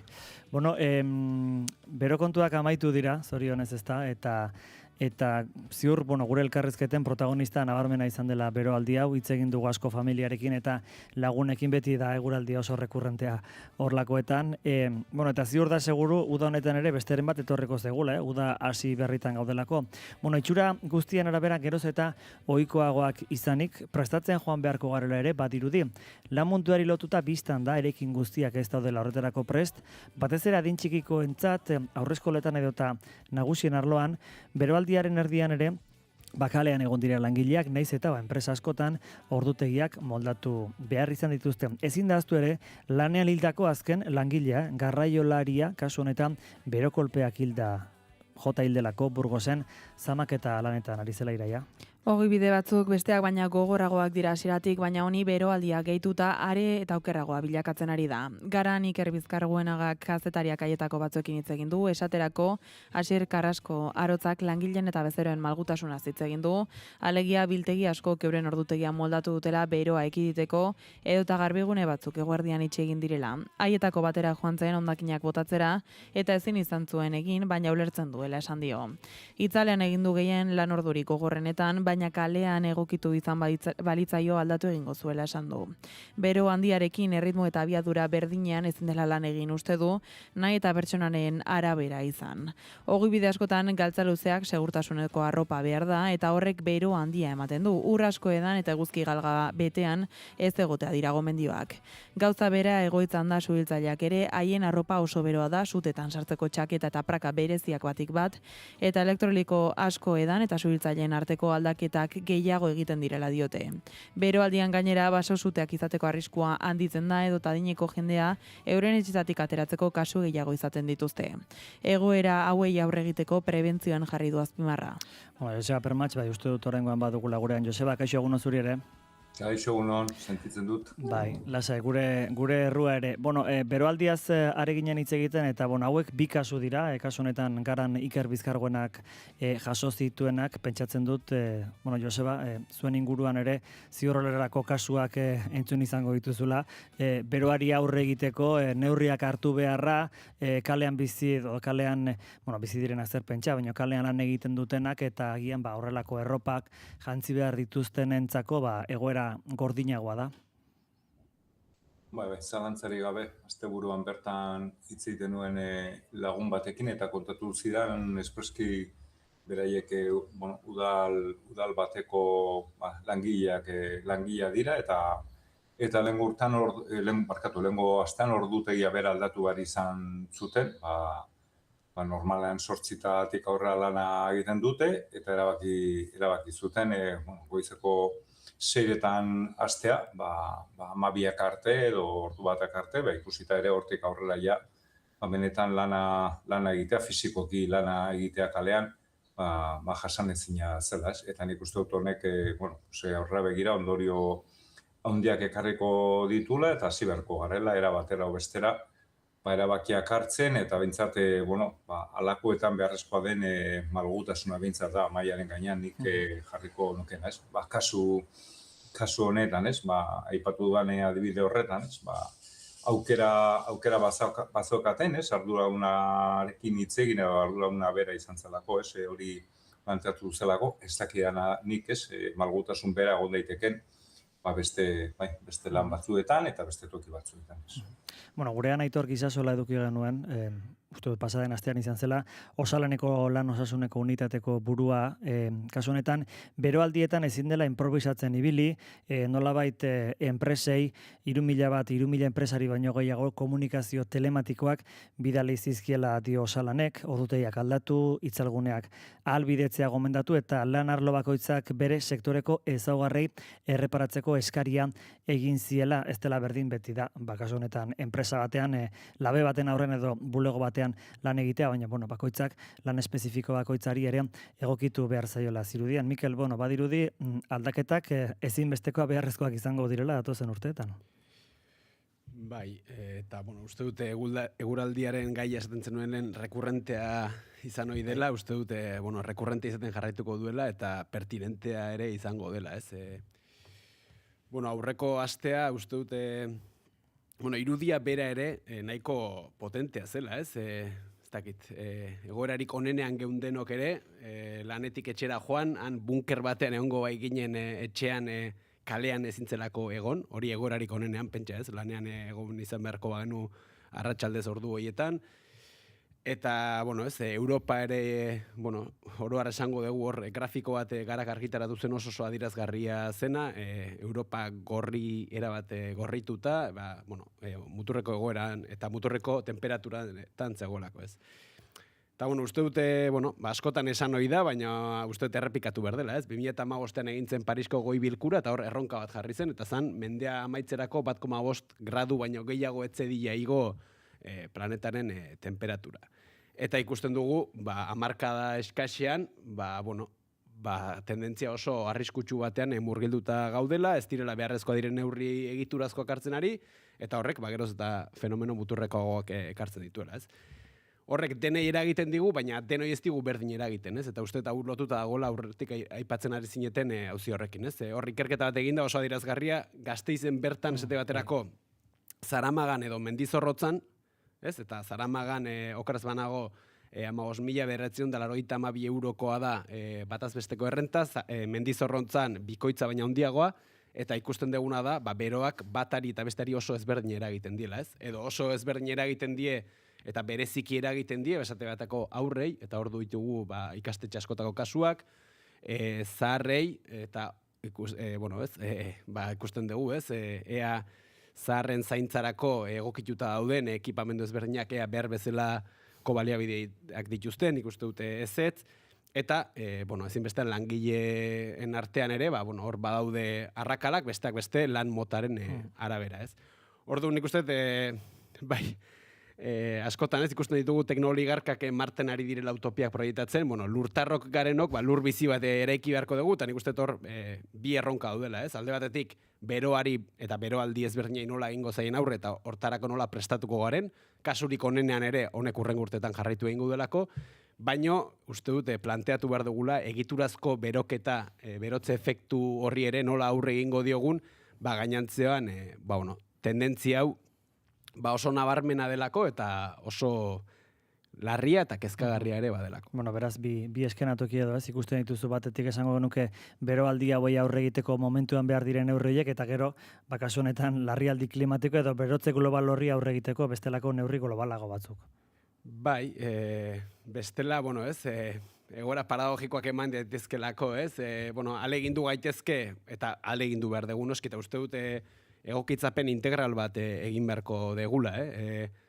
Adituek esaten dute, 25 urte hurrengo hamarkadak erabakigarriak izango direla, eta askotan aldaketa klimatikoa ez dela lineala izaten, hau da, momentu batzuk heltzen direna, nun puntu batzuk ikutzen balin badira aurreikusi gabeko egoeren aurrean egon gaitezken, eta zientzilari beraiek ere esaten dute, ez dakigu, hortik aurrera ez dakigu zer gertatuko den. Eta ari gara puntu horiek ikutzen, eta beraz uste tentu zibili beharko ginatekela, baina kasurik onenean, hor dago ez, kasurik onenean ere, hor bati edo entzun izan dut. 25 urte ditugu, kurba hori txapaltzen joan dadin.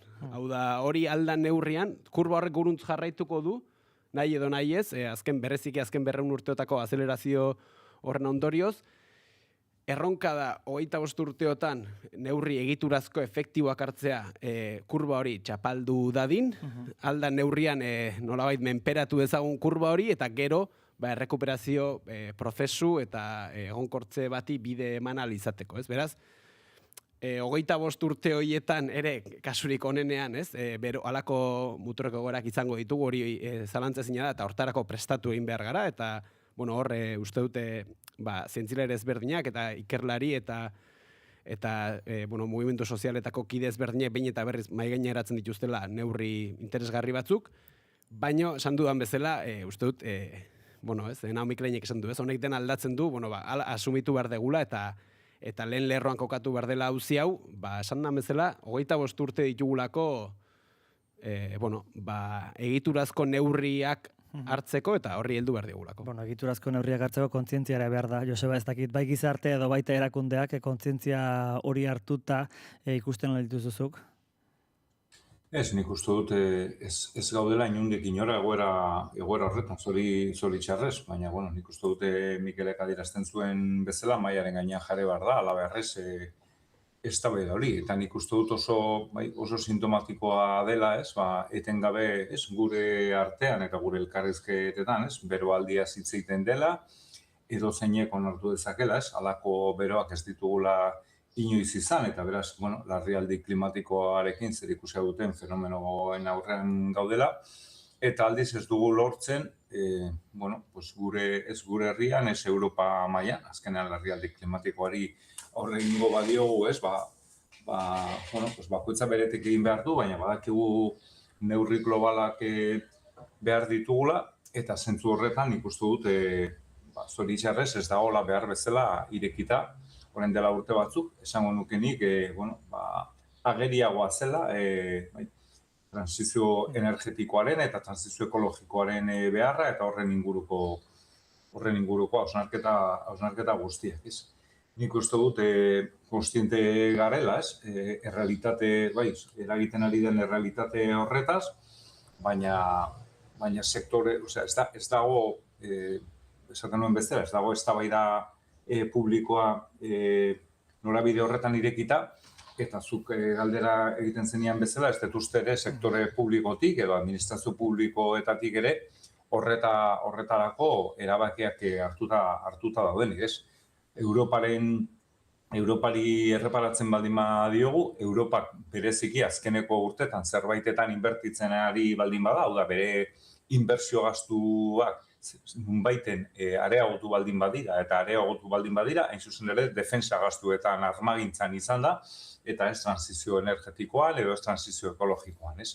Eta horrek erakusten du, nolabait ze motatako arazoa daukagun, ja ez egunerokoan pairatzen ari garen bero hau, ezik eta ez dagoela benetan agenda bat, Mikelek esaten zuen bezala, bere garaian Parisek finkatutako 1,5 langa hori ez gainditzeko beharrezkoak diren neurriak hartzeko eta martxan jartzeko. Eta gutako bakoitzak egin dezakegu eta gutako bakoitzak egin behar dugu, baina badakigu mundu mailako planeta osoaren erronka batetaz hitz egiten ari garela, horretarako milaka milioi gastatu behar direla, aipatzen duen bezala transizio energetikoa, energia berrizta, nolabait hidrokarburoekin amaitzeko eta energia berriztagarrien aldeko apostu egiteko, garraio publikoa benetan bultzatzeko eta sustatzeko, nik uste dut neurri asko direla, diru publiko asko behar dela eta esku hartze publikoan norabide horretan jarri beharko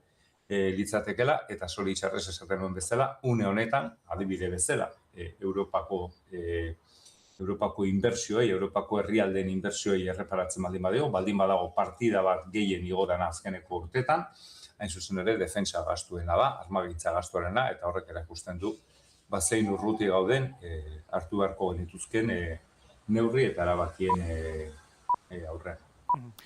Temate egingo dugu eta gaia interesgarria da eta helduko diogu berehala, 9etako informazioa jaso behar dugu ordea.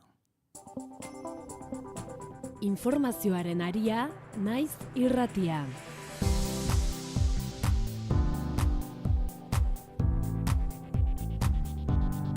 Goizeko 9 naiz irratian gaude, Iruña unkituri dago igande arratsaldean Nabarreria kalean gertaturiko ezbehar larriaren ondorioz, gogoratuko zareten nola kami batek kontrola galdu zuen eta aldapa bera joan eta 30 urteko emakume bat harrapatu zuen, Arantzazu López Azkona da hildakoa. Beste bi emakumeak 30 eta 18 urtekoak oraindik oso larri daude Nafarroako Ospitale Unibertsitarioko zainketa intentsiboen unitatean. Iraia Kamra, egunon.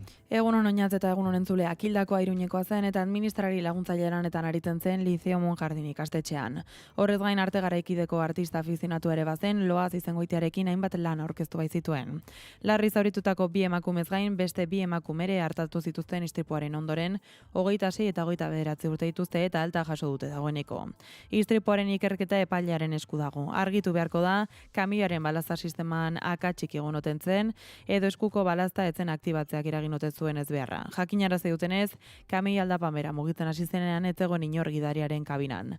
Langile batek ibilgailura igo eta gelditzen saiatu zen, baina ezin izan zuen harrapaketa saihestu.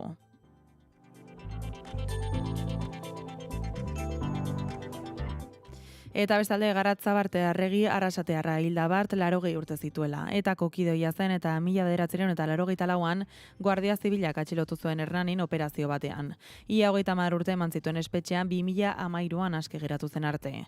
Atxiloketa Hernanin egindako operazio batean izan zen. Auzitegi Nazionalak 20 atentatu ingururekin lotutako zigorrak ezarri zizkion, kartzelaldiaren azken urteak ordea, parot doktrinaren aplikazioaren ondorioz luzatu ziren. Europako giza eskubideen auzitegiak doktrina hori baliogabetu ondoren 2013an aske utzi zuten. Hernaniko operazioaren oihartzuna kultura arloan ere izan zuen isla eta gertakari haiek kortatu taldearen abesti ezagun batean jaso zituzten. Eta azken orduko bat nazioartetik. Israelek haurtxo bat eta haren ama hil ditu Gazako errefuxiatu eremu baten aurkako erasoan. Israelgo armadak urtebeteko haurtxo bat eta haren ama 23 urteko ama bat hil ditu Mauasiko errefuxiatu eremuaren kontra egindako erasoan. Dozenaka mila gazatar bizi dira bertan. 100 bat kanpinen suntsitu dituzte, dozena bat pertsona zaurituz. Gazako defentsa zibileko larrialdi zerbitzuak astea urte honetan jakitera eman duenez, Israelgo F-16 hegazkin batek misil bat jaurti zuen Mauasiko errefuxiatuen kanpaleku batean, Jan Junisetik mendebaldera dauden hondartzetan, eta sute bat piztu da kanpinen den artean. Hor beraz, azken ordukoak. Eta egunak edo goizak eta batez ere bihar egunkarian jaso bai, baina gaur atari digitalean eta naizen izango duzuen guzti hori, Zaloa Badiolak ekarriko digu. Zaloa Badiolak, kaixo egunon. Egunon deizuela guztioi, ikainaren 30 dugu gaur, San Martzia leguna, egun garrantzitsua Irunen, alardea ari baitira ospatzen bertan, kontuan izan laizterre, izango dugula aukera bertatik bertara, gure lankide epegileku onarekin hitz egiteko adiberaz zurrengo minutuetan. Bestalde gaur izango ditugun bestelako kontuetan, legebiltzarrean agerraldia egingo du mugikortasun sailburuak aldiriko trenen egoeraz hitz egiteko Euskal Herria Bilduren galderei erantzunez. Gobernu kontseiluaren osteko ohiko prentsaurreko egingo dute ere Maria Ubarretxena, Ibone Bengoetxea eta Nerea Melgosa sailburuek. Bestalde, Arabako provintzia auzitegiko 2. sekzioak 2016 eta 2017ko Osakidetzako epeko azterketen balizko filtrazioaren kasuaren atariko entzunaldia egingo du. Auzitegiak erabakiko du epaiketara iristeko froga edo zantzu nahikoak ote dauden eta bi akusatuen eta fiskaltzaren arteko adostasun akordioa lortzea posible den ere ikusiko da, hurbiletik jarraituko dugu. Zenbait elkarretaratze eta agerraldi ere astearte honetan, Lab sindikatuak elkarretaratzeak egingo ditu, testak eragindako auzoetan 500 etxebizitza baino gehiago saldu nahi dituela salatzeko eta Jaurlaritzak etxebizitza horien desjabetze publikoa egin dezala eskatzeko. Iruñean mugimendu feministak Peinen Federazioarekin batera agerraldia egingo du, eraso sexisten aurkako protokoloaren berrikuspenak dakartzan baldaketean berri emateko hau arratsaldean izango da, 7:00, Nafarroa oinezen abestiaren kantua eta klipa ere ezagutuko dugu gaur, eta baita 2027ko ibilaldia ere, honen aurkezpena egingo dutelako, eta ezagutuko dugun beste kontuetako bat, Baionako besten egitaraua izango da. Azkenik, kiroletan, Euskal Selekzioaren saskibaloi partiduaren aurkezpena egingo dute gaur, goizeko 11:00 Beasainen, eta San Ferminetako pilota torneoaren aurkezpena ere izango dugu Iruñean, ordu erdi lehenxeago, 10:00 Oso ongi, gaur arte Zaloa. Gero artean. Iraia, errepidea momentu honetan arazori balda? Errepidea klase daudela esan digute, beraz, oraingoz ez ere ez. Eguraldira garpena Iker Ibarluzeak. Antzeko eguraldiarekin jarraituko dugu astearte honetan ere. Goizean berriro ere zeruan hodei asko agertuko da lurraldearen zatirik handienean, baina hodeitza hau trinkoagoa izango da ipar isurian, eta bertan oraindik tarteka euri zaparrada txikiren bat edo beste izango da, bereziki mendinguruetan, hala ere gutxi botako du eta eguerdi alderako ateri geratuko da eta pixkanaka ostarteak irikitzen joango dira. Ego isuri aldean aldiz, naiz eta goiz partean hodei ugari izan, pixkanaka ostarteak nagusitzen joango dira eta eguerdi alderako bertan giro eguzkitsua nagusituko da. Arratsaldean hodeiak eta ostarteak tartekatuko dira ipar isurian, ostarteak zabalagoak izango dira arratsaldeko lehen orduetan, baina azken orduetan berriro ere hodeiek presentzia irabaziko dute. Ego isurialdean aldiz, giro eguzkitsua nagusituko da eguna amaitu bitarte. Iparraizeak joko du, egunaren bigarren zatian bolada zakarrekin hegoaldean, baina bereziki Nafarroa erdi eta hegoan. Temperatura minimoak berak jarraituko dute, 13 eta 20 gradu bitartean arrendituko dira. Maximoak ipar partean koskatxoa bera egingo dute, baina ego isurialdean aldiz gora, ipar partean maximoak 21 eta 24 gradu bitartean arrendituko dira. Eta ego isurialdean aldiz 24 eta 13 gradu bitartean, temperatura maximo eta freskoenak kostaldean neurtuko dira, altuenak aldiz herriberan. Informazioaren aria. Burdindegi honek igerilekuak mantentzeko beharrezko guztia dauka, baita proposamenik onenak ere barbakoa erdoilgaitzetan, Alkain Hondarribia eta Alkain Astigarraga. Erantzunik profesionalena, lorategiko ekipamenduetan, hidrogarbigailuetan, kanpoko argiztapenean. Bai, Alkainen! Kultura eta hizkuntza politika sailak, hizkuntza politikarako sailburu ordetzak diruz lagundua.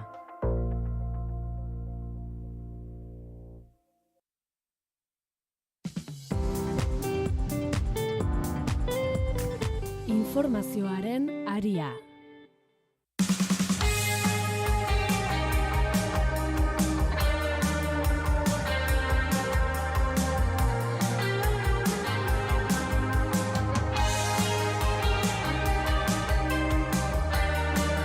Naiz irratian analiziaren eta osnarketaren tartean jarraitzen dugu eta ari gara Joseba Permatxe eta Mikel Urdangarinekin hain zuzen beroaldiak eragingo duen ezinbestean ekarri behar dituen aldaketez. Aldaketa txikiak eta aldaketa handiak egunerokoan ziur eragingo digutenak izan lanean izan gure etxeetan aldaketak etorri beharko direlako beroaldi hauek itxuraz bajarrituko dutelako aurrez ere.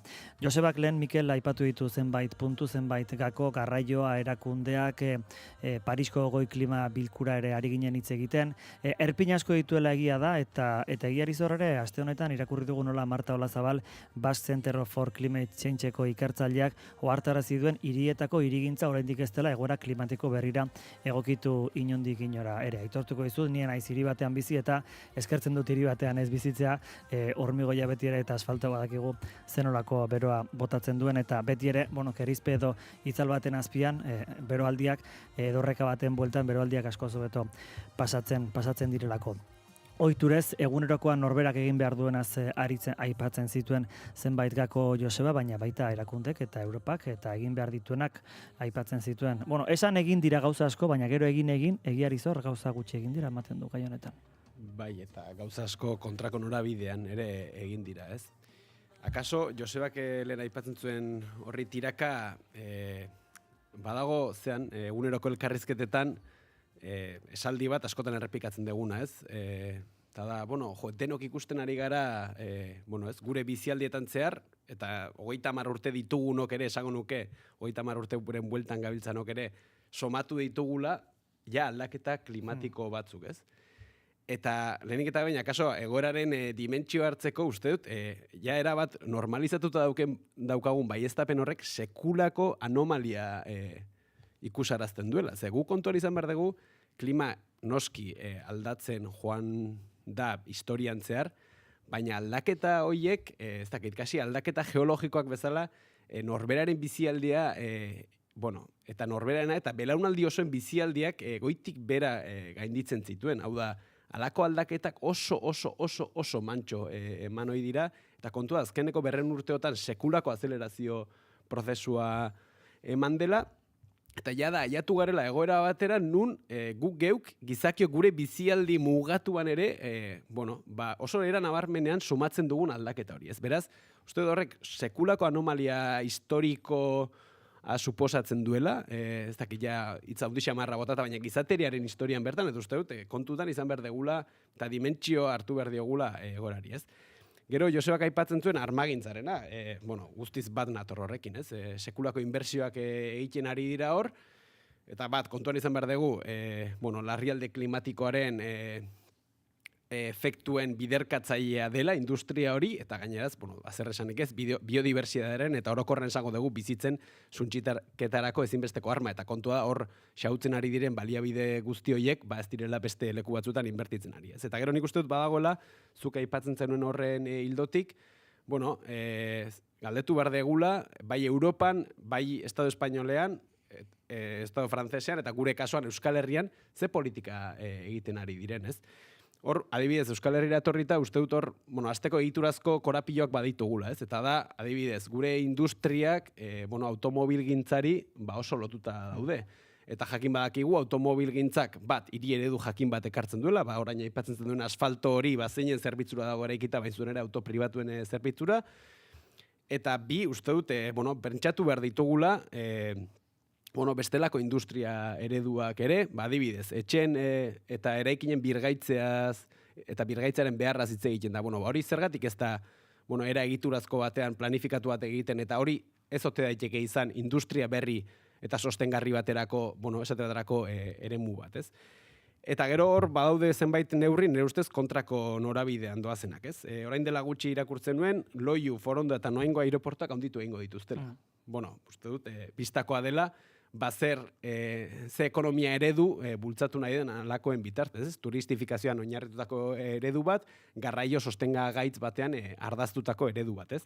Oraindik ikusten dugu subfluvialarekin dabiltzela, zertarako auto gehiago garraiatu ahal izan dezaten, eta gainera ospatzen da, honen bitartez zirkulazioa handitu egingo da, baina nola zirkulazioa handitu egingo da, horren bitartez, konsumoa eta larrialdi klimatikoa areagotu egingo da, ez? Beraz, uste dut kontrako norabidean doala, ez? Garraioa aipatzen zuen Josebak, eta ikusten dugu adibide oso simple bat jarriko, eta aurreko batean Donostiatik Iruñera joateko 2 ordu eta erdi behar izan dituen. 2 ordu eta erdi trenean sartuta, ez?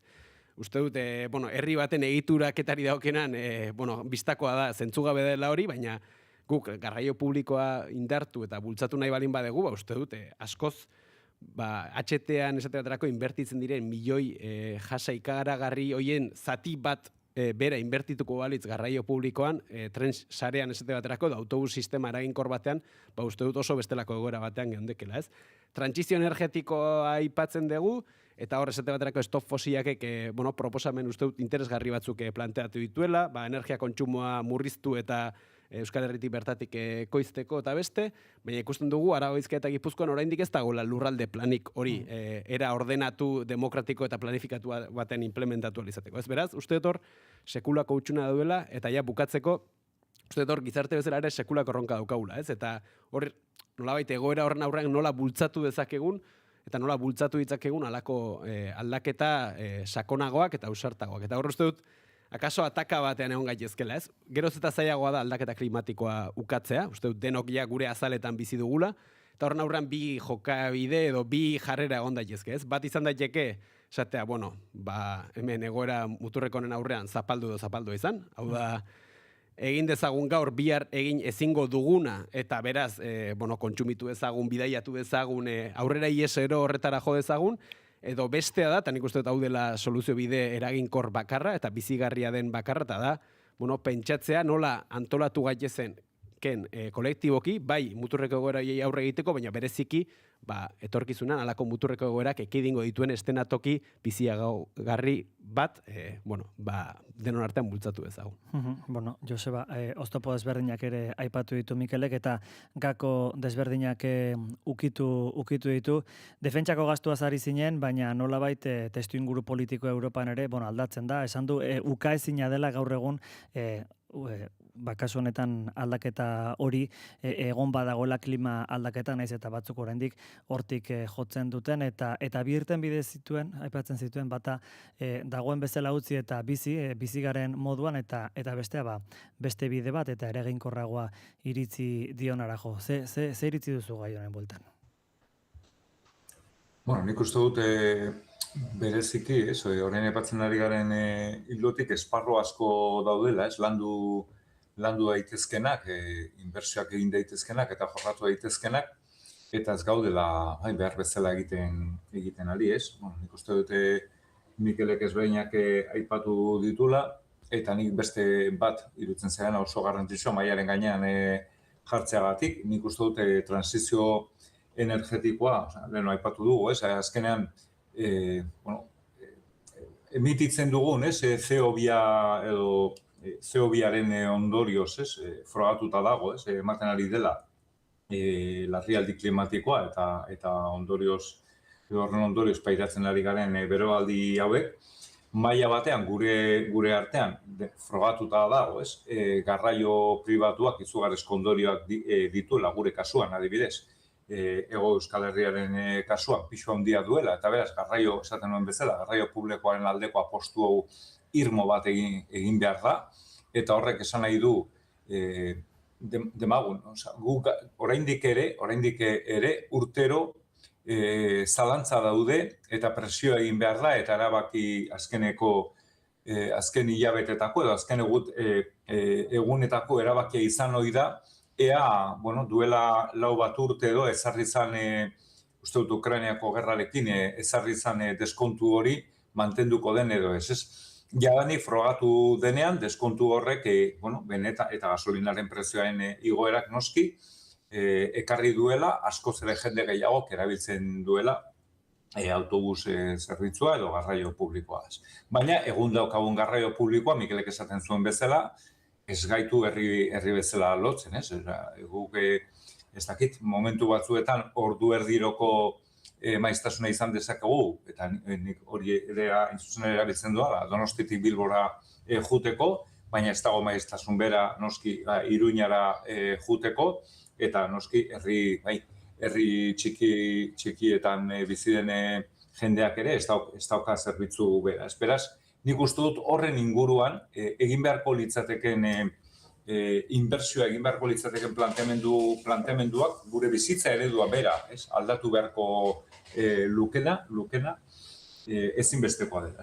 Eta bigarrenik transizio energetikoari dagokionez, nik uste dut eta oso agerikoa da, momentu honetan gure herrian adibidez energia berriztagarriak martxan jartzeko mailaren gainean dauden proiektuak, ez dira, hain zuzen ere, sektore publikoak edo administrazio publikoak bultzatzen edo sustatzen dituen proiektuak. Dira, enpresa pribatuek beraien interesen arabera sustatzen dituzten proiektuak. Eta beraz, horrek mailaren gainean jartzen duen errealitatea da, transizio energetikoa bera, interes pribatuen mesedetan egiten den prozesu bat izaten ari dela. Eta beraz, interes pribatuari ondo baldin badatorkio, egingo da, eta interes pribatuari ez badatorkio ondo, ez da egingo. Baina transizio energetikoa ez da egin behar interes pribatuari ondo edo gaizki datorkiolako, baizik eta benetan behar bat dugulako hidrokarburoen ustiapenarekin bukatzeko eta horrek dituen ondorioekin amaitzeko. Nik uste dut olako adibideak edo olako esparruetan egin daitezkeenak oso nabarmenak direla eta berriro diot eskatzen dute sektore publikoaren eta administrazio publikoaren esku hartze zuzen bat. Horre negozioa betikoak egin dezala, ez da? Pixka bate, Josebak aipatzen zuena, kasu honetan, trantsizio honetan ere, betikoak, nahi duela betikotik diru atera, Mikel, azken aipamen bat utziko dizute egiten, baldin bazen apuntetxo bat ere egiteko, gero gaizalatuko dugu eta. Bai, ez daukat, zer askorik gehitzeko, nik uste ja eletu ditugula elementu nagusi batzuk, bat nator, akaso kontu txiki bat gehitzeko, horre Joseok aipatzen zituen adibide hoiei lotuta, aurrekoan artikulu batean irakurtzen nuen, eta ahaztu egiten zaigu gasolindegiek ere oraindik irekitzen jarraitzen dutela. Hau da, eta okeraz banago 5 urtean 50 gasolindegi edo ireki dira Hego Euskal Herrian, eta uste dut horrek adierazten duela, eredu batek bere bidea egiten jarraitzen duela, erragai fosilekiko oso dependiente garela, eta Josebak esaten zuen bezala, horrekin, ikuspegi, sostengarritasunaren ikuspegitik, burujabetzaren ikuspegitik, eta beste hainbat alorretatik, eten egin behar dela, ez? Eta, hor proposamen ezberdina badaude, batetik energia konsumoa murrizteko, stop fosilakek 45% planteatzen zuen, eta Euskal Herritik bertatik ere, Josebak aldarrikatzen zuen bezala, interes publikoaren baitan, barea sostengarri batean, energia berriztagarri horiek ekoitzi itzagun. Eta, hor dago erronka, baina uste dute, esaten genuen bezala, erronka horri heldu behar diogula, larrialdi klimatikoan gaudelako, okerez banago ofizialki ere, hala dago deklaratuta, eta uste dut ofizialki egoteaz gain, praktikan ere, horren neurrira aritu behar dela. Hortxe beraz, ekarri ditugun, aletu ditugun kontuak, beroaldiak, zalantzarik gabe esan dugun elkarrizketa hoiek, eguneroko elkarrizketa hoiek baldintzatzen ditu erabat, eta kasu honetan ziur biztan da, uda oraintxe hasita, ez bada aldaketa hundirik behinpin, pasaden urtean bezala, aurtengoan ere beste udaraldi bat edo beroaldi bat edukiko dugula, eta ziur honetaz, hitz egin beharko dugula luz eta zabal, bai guk bakarrik ez, baita erakundek ere ez da bai dau hartu beharko dutela zalantzarik gabe. 9:22 minutu gaiz aldatuko dugu segituan.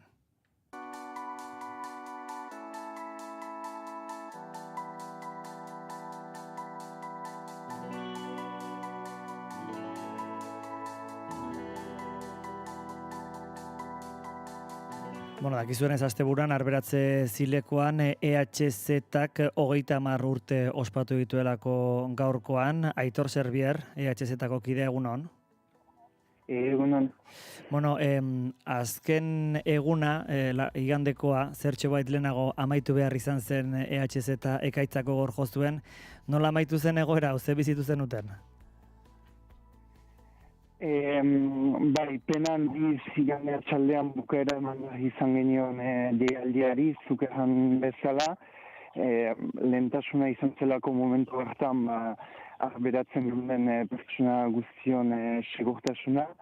Eta eskertu gure aldetik bertan zegoen orok arduraz jokatu zuela eta gu ere saiatu ginen beti hori dugun bezala auzolanean eta kolektiboki antolatzen eta hamarnaka laborari etorri ziren jendea aparkalekutik ateratzen laguntzera.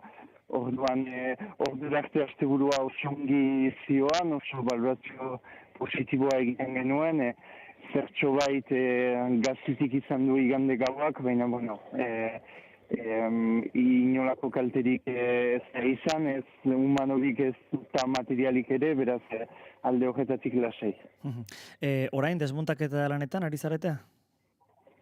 Bai, ala da, arbratzetik egiten dizuet oraintxe eta bertan ari gara Marnaka Gazte, ostiralera arte ongi bidean, desmuntaketa lanetan eta herritarren laguntzarekin herria aurkitu genuen bezala usteko eta datorren urterako dena prestegoteko, bai.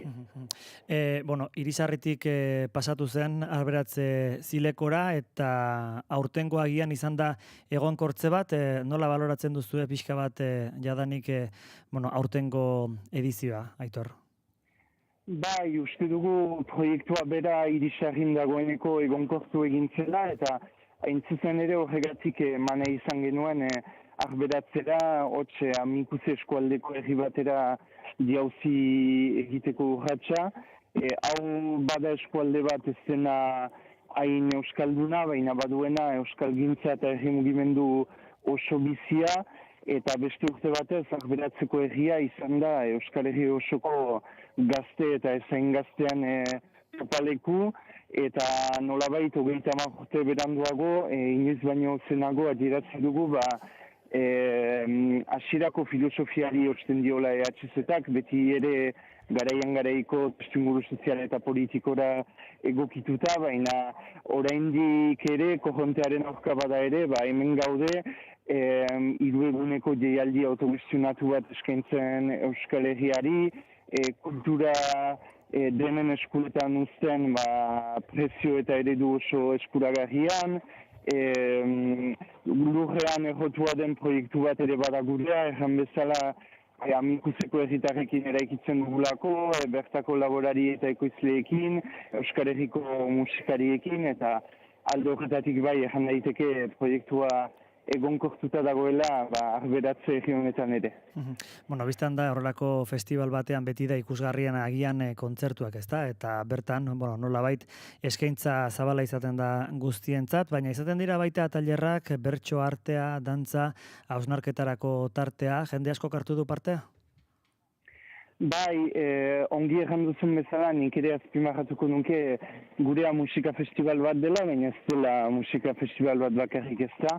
Egun osoan zehar programazioa doanekoa izaten da, arberatzeko plazan ikusgarri mota ezberdinak eta askotariko disiplinetako artistak egoiten dira, eta aurten ere plaza bete-bete eginda dantza emanaldi, antzerki emanaldi eta olakoetarako jaialdietan hainoiko ez dena, eta gauza bera erran dezakegu arberatzeko eskolan antolatua genuen eztabaida txokoaz ere, kasu horretan pilpilean dauden gai sozial eta politiko batzuei heldu diegu, nazioarteko egoera eta imperialismo berri buruz aritu gara, lodifobiaz edo euskara pantailetan egon beharraz, eta hor ere eztabaida eta gogoeta mamitsuak dudarik gabe. Bueno, 30 urte esan da bezala EHZ-ak aurtengoan, eta aurretik izan dira liburuak eta ospakizunak eta horrelako hartu eman desberdinak egin dituzue. Zubia hori ere irudikatu zen igandeko ekitaldian, baina etorkizuneko laguntzaileari ere pintzatu zarete. Frantses asimilazioa, euskara, merkatuaren gainetik dagoen kultura, zapalkuntzen aurrean irriz erantzungo duena, etorkizuneko horrek ere, testiguari heltzeko deia egin diozue, nolabait atzekoari eta aurrekoari urrengoari begira jarri zarete beraz. Bai, ekitaldian bota genuen mezuetako bat izan zen, etorkizuneko belaunaldiek ez genuen lanai nostalgiarik izaterik, geroaren nostalgia ez bada ez. Gu proiektu hau abiatu genuenean, alegia 30 urteko ibilbidea biltzeko podcast, liburu eta dokumentalarena ikusten genuen, hau izan berzela ilusio iturri bat, etorkizuneko galderei erantzuteko iraganera begira jartzeko baino gehiago ez. Pozgarria da ikustea nola aurtengoan ere 15-16 urteko laguntzaile franko etorri den laguntzera EHZ-etara, eta guk ez daukagu zalantzarik haiek ere proiektuaren lekukoari helduko diotela eta asmatuko dutela etorkizuneko galderei erantzuten, beti ere erran bezala gazteontzat antolaturiko proiektu honi jarraipena emanez, eta autogestiotik, auzolanetik gure aisialdi eredua, gure kultur eredua eta gure militantzia eredua berrasmatuz eta erabakiz. Baitor Xerbier, EHZ-atik, alberatzetik, bertatik, ongi joan da dela desmontajea eta tira hitz egingo du aurrera xeago. Eskerrik asko gurean izateagatik. Ongi, mi eskertzuei tartea emateagatik. Aio.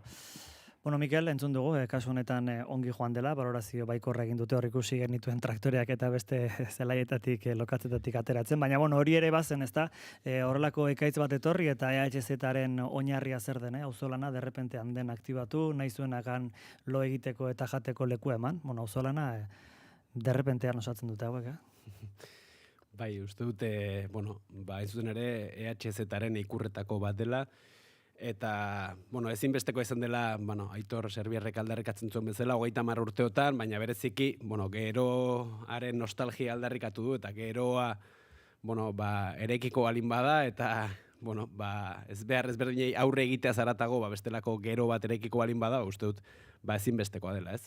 Nik uste dut, zorionak eman bartzaizkiela, uste dut, sekulako lana egiten dutela, eta Xerbierrek berak, bota ditu zenbait gako, nire ustez, gaur egun ere funtsezkoak direnak, ez? Alde batetik, era autogestionatu baten halako jaialdi bate antolatzeko gaitasuna eta gaitasun kolektiboa izatea. Euskal Herrian gauza asko naturalizatuta dauzkagu, baina uste dut hori sekulakoa dela, eta Europara edo mundura begiratzen badugu, askotan jabetzen garela, halako ekitaldiak ez direla horren beste egiten, eta hor sekulako gaitasun eta ikasketa egin degula kolektiboki hamarkadetan zehar, eta hori ezinbestekoa dela, ez?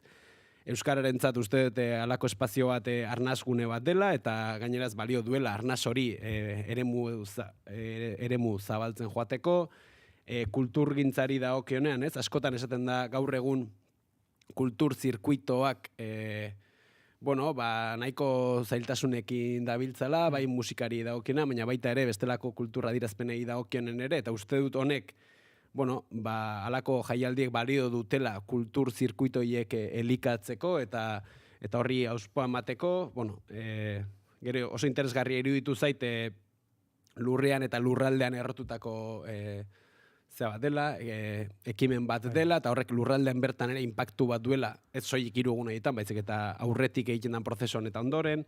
Uste dut hor, ezinbesteko osagaiak direla, eta hasieran kaso aipatzen zenuen bezala, kolektiboki antolatzeko, ohitura, eskarmentu eta printzipio hori, ez? Uste dut, lehena aipatzen genituen erronka hoiei aurre egiteko ere funtsezkoa izango dela, eta herrigintzaren ikuspegitik, uste dut, espazio oso interesgarria dela, eta halako espazio eta proiektu berrietarako hazi bat ere badela EHZ.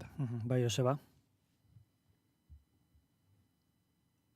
Hor zaitugu? Ez dakitagian mikrofonoarekin izango da. Barkatu bai, mikrofonoa itzalitan lokan. Lase. Bai, esaten nuen, egia da, justo ideia bat azpimarratzera ninduala eta Mikel ere aipatu dula, baina berretxiko dut iruditzen zailako benetan garrantzitsua, ez? Eta da, zenbait gauza oso naturalizatua ditugula, urtetan ikusi dugulako, baina ez dira bat ere naturalak, ez dira bat ere ohikoak, eta nik uste dute horretaz jabetu behar dugula, ez? Nik uste dute bai Europan, bai Estatu Frantziarran, Estatu Espainolan, baina esango nuke hegoaldean ematen diren, ez dakit, imaginatu dezagun ze gertatuko litzateke BBK Live batean, olako ekaitza handi bat egongo balitz, eta ez dakitzen motatako ondorek izango zituen, eta beraz, jendea laguntzeko edo kotxeak ateratzeko, laguntza behar izan ezkerrez. Laguntza hori kontratatuko zan, era pribatu batean, eta kitxo, ez? Eta nik uste dut, olako ekimen baten aurrean, bai urtero dagoen auzolan kopurua, eta baita ere ezoiko egora baten aurrean, adibidez ekaitzaren aurrean, ez? Olako auzolan bat antolatzeko gaitasuna izatea erakusten duela, batetik oso barneratuta dagoen eta herriratua dagoen, ez? Ekimena dela oso ondo lantzen den, ez? Zentzu horretan oso ondo lantzen den ekimena dela, eta nik uste dut benetan arrotasuna sentitzeko ekimena dela, ez? Nik uste dut olako gauzak gure herrian dauden alako proiektuak mimo handiz landu behar ditugula, benetan altxor bat direlako, mundu globalizatu, privatizatu eta konsumista honetan, ez? Hain zuzen ere kulturaren alorrean edo musikaren alorrean horrelako proiektu bat, auzolanean oinarritutako proiektu bat aurrera ateratzean ikusten dut izugarria dela, eta urtero, ez, olako exitoarekin, ez, garatu alizatea benetan txalotzekoa da eta zoriontzekoa da, ez.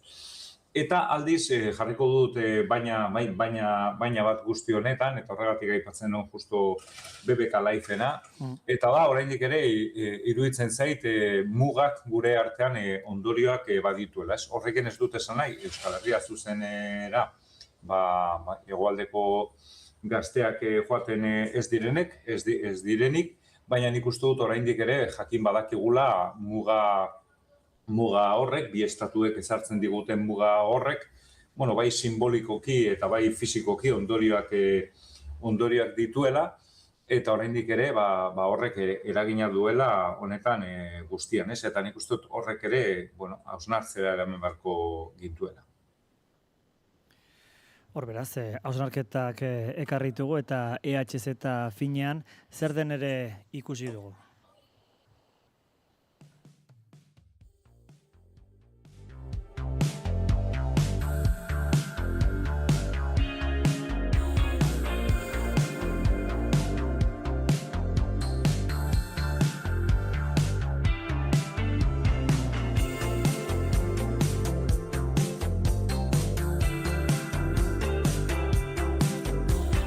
berela egingo dugulako bat Irunekin, San Martzial egunean pelilekuona handugulako, eta handik nahi dugu bere testigantza, bere legokotasuna, zer gertatzen ari den ikusi, baina lortzen dugunean basartuko dugu biztan denez. Esan bezala, San Martzial eguna eta beste urte batez, zoritxarrez, katirera moduan soilik emakumei parte hartzen uzten dien alarde baztertzaile pribatua dago batetik, eta edonork parte har dezaken alardea bestetik Iraia.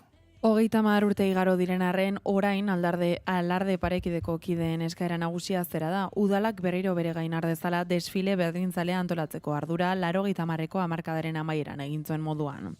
Azken urtetan behin baina gehiagotan galde egin dute hori ofizialki, baina udalak ez die erantzun ere egin. Udalak eta EAJak eta PSek oraingo egoera iraunarazi nahi dute. Ez dute esku hartu nahi.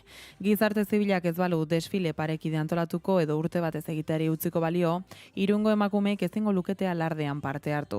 Instituzio publiko bat erantzukizun horretatik aldentzia oso larria dela diote alarde parekidetik. Eta alaxe egin du 30 urteko bidea desfile berdintzaleak. Udalaren eta herriko alderdi nagusien babesi gabe. Duela 3 urte egin zion alkateak Harrera balkoian lehen aldiz eta bortxa handia pairatuta. Goizeko 7:00 buelta horretan ikusi ditugu alarde baztertzailekoak ateratzen, eta marretarako behar lukete Moskuko plaza momentu honetan, Urdanibia plazan elkarturik daudelako alarde parekidekoak eta hori izango da irudia, gaurko beste irudia zalantzarik gabe. Ondoren, udaletxera iristean badakigu zenolako jarrera hartu izan duten hauek eta momentuz horixe da agian korapilo hau askatzeko behar den gakoetako bat erakundeak gai honetan esku hartu ez dutela egin, hasieratik esku hartu dute alde batera begiratuz eta hori ere posizionatzea izaten baita beti. Mikel, zurekin lehen hausnarketa partekatu nahiko nuke, Irunekin bat egiten dugun arte, pasatu dira 30 urte, honetan ere 30 urteko borobila dugu EHZ-arekin hitz egiten genuen moduan, eta egoera halaxe da, naiz eta beti ere esan behar den urtetik urtera ikusten dugun esaterako alarde parekidean, generazio berriak ere indartsu datu zela. Bai, eta galdetuko bagenu, galdera orokor bat egingo bagenu, zer irudituko litzaiguke, jo dezagun, ez dakiz ze herrialdetan emakumeei eta gizon ez diren sujetu guztiei berdintasunez parte hartzeko aukera ukatzea espazio publikoetan eta jaietan. Eta uste dut denok hau batez esango genukela, hori astakeria bat da, eta gainera hau harritzen herrialde hortan hori gertatu izan, eta beste, uste dut hori bezain simplea dela auzia, eta da, espazio publikoan eta jaietan berdintasunez parte hartzeko aukera izan behar dute herritar guztiek, bai, ala ez. Eta uste dut hor dagoela auzia, ez? Eta hor, zuek aipatu duzuen bezala, momentuntan bi alarde daude, baztertzailea eta parekidea, eta uste dut oso garrantzitsua dela kategorizazioa bera, badirudelako bestela bi aukera direla, eta horien artean era aske batean erabaki behar dela, ez barkatu, hemen dago alarde bat diskriminatzailea dena, baztertzailea dena, eta planteatzen duena tradizioz, edo tradizioaren izenean, herritar batzuei ez dagokiela espazio publikoan berdintasunez parte hartzea, eta beste alarde bat parekidea dena, ez. Eta hor, uste dute, udalak, ja lehen aipatzen zen, ez? Ze politika izan du edo zein izan da, ez? Orain dela 30 urte, 86an okeraz banago egontzen epai bat, eta epaiarek argi eta garbi esaten zuen, ezin zirela, udalak antolatutako festa batean ezin zirela emakumeak diskriminatu, eta gero zer egintzen? Privatizatu. Eta privatizatu zen, eta nolabait planteatzen zen, hau ekimen pribatua da, eta ondorioz, ekimen pribatuan, nahi duena egin dezala, ez? Baina hor uste dut korapilo ugari dauela. Bat, herriko ekimen nagusietako bat, nagusiena ez balin bada, nola ez du udalak antolatuko. Bi, esaten dute ekimen pribatua dela, baina espazio publikoa bete-betean hartzen dut, ondorioz uste dut espazio publikoa bete-betean hartzen duen neurrian udalari badagokiela hori arautzea eta horrezku hartzea, eta bi, uste dut, kontuan izan behar degula, gaineraz, udalak ondoren publikoki ere batzuk aitortu dituela eta beste batzuk ez. Hau da, gogoan izan behar dugu, desfile alarde parekida, desfilatzen hasi zen orain dela, 30 urte, eta 2023an, hau da, orain dela 3 urte eskas, jaso zuten lehen aldiz, eta, karo, esan gabe doa, alarde baztertzailea, hau da, nire ustez, oinarrezko diskriminazio bat planteatzen eta ejekutatzen duen alarde hori urtez urte jasotzen jarraitzen duela eta aitortzen jarraitzen duela, eta uste dut udal batek hori ezin duela egin, ez?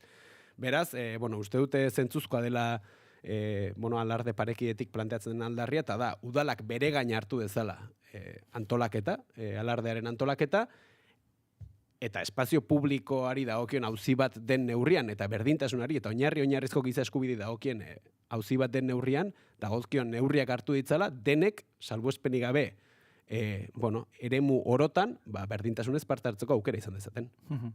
Joseba, berera, galetuko dizute zure iritzia gaiaren bueltan. Iruna joko dugu orain bai uste dut Urdanibia plazan Moskun, peli dugula, peli lekuona, egunon? Bai, kaixo, egunon, oinaz, egunon entzuleak. Zer moduz doa goiza, zer moduz? Oso ongi, hasi berritan, heldu berri gara orain Moskura, eta hemen ja girotzen gabiltza gutxinaka, oso giro alaia dago, hemen jendea oso pozikan dago, gaurko egun aski berezia delako, Mikelek esaten zuen bezala, hau da urteko egunikan garrantzitsuena Irunen, eta nabaritzen da, eta bizi egiten da, eta une batetik bestera, goizeko 10 aldera hartuko dugu. San Martzial karrika, helduko gera San Juan plazara, eta bertan alardeak Irungo bandera hartuko du. Horren pixat, entzun dizuela pur bat, harrera ez harrera, eta guzti hauek, uste dut badela garaia aipatzeko harreraren zentzua zein den, harreraren nola asmatu den, eta zein den horren dinamika. Berez, historikoki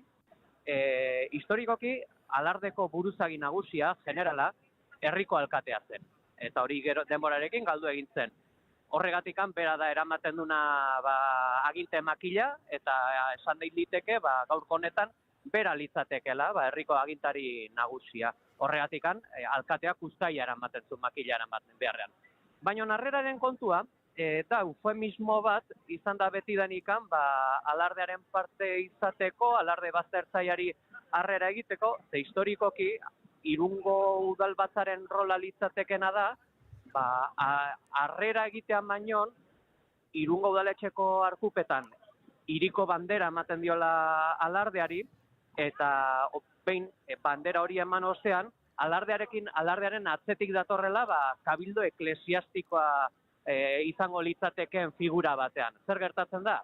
Azken finean, duela 30 urte, hemen Irungo herritar talde batek eskatuzula, emakumeak soldadu gisa parte hartzeko eskubide osoa zuela, eta orduan, eskutatu egin zuten, udalbatzak alardean bertan zuen parte hartze hori, eta parte hartze hori mugatu zuten balkoira, eta gaur egun harrera deitzen zaion horri, harrera instituzionala, baina berez propioki, udal baten edo agintarien rola litzateke hor konpainia guztien atzetikan joatea eta alardarekin parte hartzea. Orduan eufemismo antzeko bat litzateke. Baina guzti hori azalduta, hemen espero dena da, igoko gaela, esaten izuen bezala San Juan plazara, bertan Irungo bandera hartuko da, eta gero, iritikan ibiliko gera, Elizara joango gera, Junkal Elizara, eta Aldezarretik, eta gora eta bera, eta hori goizeko plana hori da baitzat.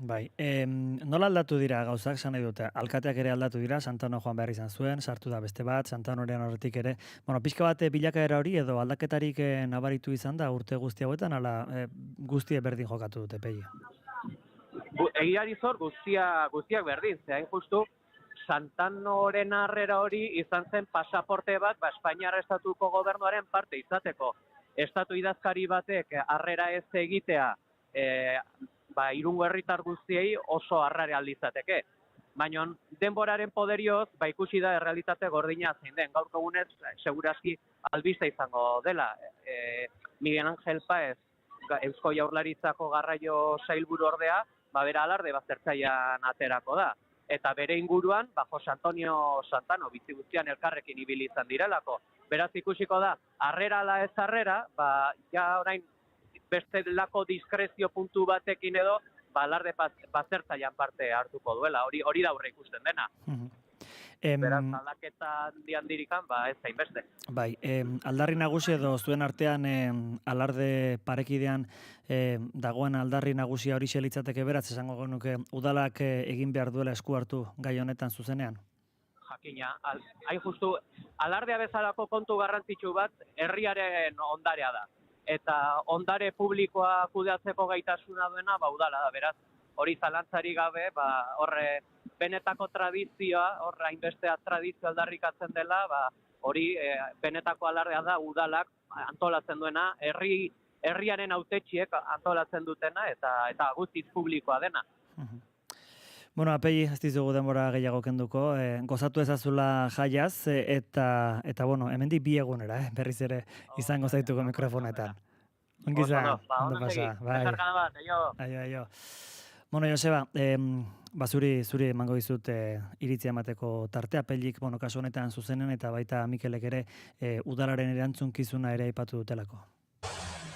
Begira, justu udalaren implikazioaz ari ginela, burura etorri zait, Donostiko Tanborradaren arira, bere garaian, kasu honetan, alderdi berekoa zenez, Santano eta beraz Partido Sozialistako kidea zen Odon Elorzak Tanborradaren auzian izan zuen jarrera norekin eta Gaztelubide bezalako elkarte batekin, ez? Deno dakigunean, oraindik ere, 21. mendean, 2026an, emakumeak bere elkartean sartzeko, uste dut, trabak eta oztopoak jartzen dituela, edo oraindik ere, ez dakit, ez omen daukaten debekatuta. Baina orain dela 20 urte, udalak, kasu honetan, Odon Elorza buru zela, esku hartu zuen, Gaztelubideri argi eta garbi adierazteko, emakumeek ez bazuten parte hartzen, etorkizunean, Gaztelubidek ez zuela izadarik egingo. Eta beraz, udalak baldintza hori jarri zuen momentutik, eta beraz, bazterketarekin amaitzeko, eta beraz, herritar guztiak, Tanborradaren kasu honetan, izan parte hartzeko eskubide hori bermatzen espaldin bazan, Gaztelubidek aurrera begira ez zuela saio hori egingo, jakinarazi zitzaion, eta duela 20 urtetik ona, aldaketa hori eman da, eta emakumeek parte hartzen dute, naiz eta diodan bezala, oraindik ere gauza asko kritikatu daitezken, bai Gaztelubide beraren errealitatea salatu dudalako, eta olako elkarte batean oraindik ere udalak jarraitzen duelako afari ofizial bat antolatzen, ez? Adibide hau jartzen dut, iruditzen zaidalako oso argigarria dela, administrazio publikoak eta kasu honetan udalek daukaten ardura, baina era berean gaitasuna olako ekimen baztertzaileak baldintzatzeko eta hartu behar diren erabakiak hartu ahal izateko eta bazterketa prozesu hauekin amaitzeko. Hor beraz, kasu honetan udalak duen garrantzi hori, esaten da, ez da hasieran tentsio asko egon zen eta gaur egun ez dagoela tentsio hori, zorionez. Leku batzuetan bai, gaur egun eraindik agian lekuren batean edo bestean egoten da, baina urteak aurrera egiten jarraitzen dute eta egin behar duten horiek ez dute sekula deus egiten eta harrigarria ere herritarren artean diskurso hori nola pasatzen den bataren eta bestearen atzean. Atzokoan hemen tertulian ere aipatzen zen, nola den posible horrelako herri batean, horrelako zerbait pasatzea, horren beste urte egotea eta hori ahalbidetzea, pixka bat hori zen atzo hemen beste tertuliak ideek aipatzen zutena, horri nolabait ahalbidetu da eta egoera hau ahalbidetzen da leku batetik, bestela ez da posible. Bai, zarantza izpirik gabe, ez, eta horrek adierazten du, ez, batzuetan heteropatriarkatuaz eta beste hitz egiten dugunean badirudi, ez, iraganeko, ez dakit, lastre moduko bat dela edo eta lakra moduko bat, eta lako adierazpenak erabiltzen dira, baina honek frogatzen du, egiturazkoa dela eta gaur egun ere indarren jarraitzen duen sistema bat dela, ez. Hor tentsioa aipatzen da, eta klaro, hor kontua da, eta jaiei lotuta askotan aipatzen da, eta alarde parekidea bultzatu zuten ekintzaile ezberdinei ere beti berdina egozten zaie, ez? Orain dela 30 urte bai sartu zineten forma desegokietan eta tentsioa sortu zenuten, ez? Nolabait ordena natural hori hankaz gora jarri zenuten. Claro, kontua zer da, jaiak beraiek ere dira posizio sozialak gizartean, eta beste heteropatriarkatuak, eta bestelako sistemek zeharkatuta gizartean naturalizatuta dauden posizio batzuk, islatzen eta bersortzen dituen ekimen komunitarioak dira, ez? Hor, nolabait jokoan dagona da, nor den protagonista, nor dagoen espazio publikoaren erdian, nori dagokion aldiz ikusle izatea eta ondorioz txaloa jotzea, nor izango den txalotua, nor txaloa joko dituena, nor dagoen erdigunean, nor bazterrean, hori da, ez? Eta nolabait, ordura arte zertzeko naturalizatuta eta klima esango dugu kakotxartean noski beraien adieran, ez? Tentsio hori gabeko klima batean, posizio sozial horiek. Kontua da, posizio sozial horiek ustez tentsio hori gabe bersortzen balin bazinen ere, eta hori gezurra da, zertik aurretik ere bazegon eztabaida sozialat jada ari zen pixkanaka egosten, baina nolabait erdi era naturalizatuan egosten reproduzitzen jarraitzen balin bazuen ere, hor, evidentean bezala, violentzia simboliko oso nabarmen badagoela, eta hor, posizio sozialen banaketa erabat diskriminatzaile bat zegoela. Eta hor, uste dut, hain zuzen ere, funtsezkoa izan zela, hori politizatzea, hori problematizatzea, eta hori tentsio gune, nolabait, bilakatzea, hau da, hori ez normalizatzea, ez natural bilakatzea, eta planteatzea ez dutela zertan, eta posizio sozialeek alakoak izan, eta berdintasunez parte hartzeko aukera egon behar dela, ez. Beraz, uste dut hor, uste dut balioan jarri behar dela momentu horretan, tentsio hori edo problematizazio ariketa hori egin izana. Hori gabe ez dagolako ondoren aldaketarik, ez? Eta orain, batetik aitortu egin behartzaile, 30 urte eta aurretik ere nolabait eztabaida sozial hori piztu zuten horiei egindako bide hori, eta orain kontua da, lehen aipatu dugu, ez, askatasun faltsuaren ideia hori bazter batera uztea, ez? Bestela, badirudi, orain, nahi duen eremuan parte hartu dezala, edo alako planteamendu bat egin daiteke, baina lehen esan dugun bezala, hemen badago alarde bat baztertzailea dena, eta oinarrizko eskubideak urratzen dituen neurrian, pareketasuna ukatzen duen neurrian, horrekin ezin da jarraitu, eta udalak, nolabait, era inklusibo batean berak hartu behar du bere gaine horren antolaketa, eta bermatu behar du espazio orotan, salbuespenik gabe, dene berdintasunez parte hartzeko aukera izan behar dutela. Eta uste hor dagoela aldarria, eta hori bultzatzen jarraitu behar dela. Belaunaldi berria badirudi esan dugu lehen indartsu zela, eta uste dut zifretan ere aldatzen ari direla gauzak, batean gutxixiago eta bestean urtetik urtera gehiago direla, eta ziur gaur ere kopuru horiek ikusiko ditugula, behintzat, aldaketak etorri daitezela generazio berrien gandik, baina beti ere esaten da, ez dezagun utzi arazoaren konponbidea generazio berriengan ardura beste batzuk dutenean ere. Joseba, amaitzeko pixka bat borobiltzeko utziko dizute tartea, Irungo alardearen bueltan, aipatu ditugulako bai udala, baita bere garaian hartutako autu hori Mikelek aipatu du, generazio berriak ere badatoz. Bai, lehenik eta behin guar moduan Donostiko lagun bate jakinarazi dalako tanborra adan gaurko oraindik ere emakumeek ezin dutela tanborra jo, baizik eta barria jotzen dute, eta hori ere egiten da,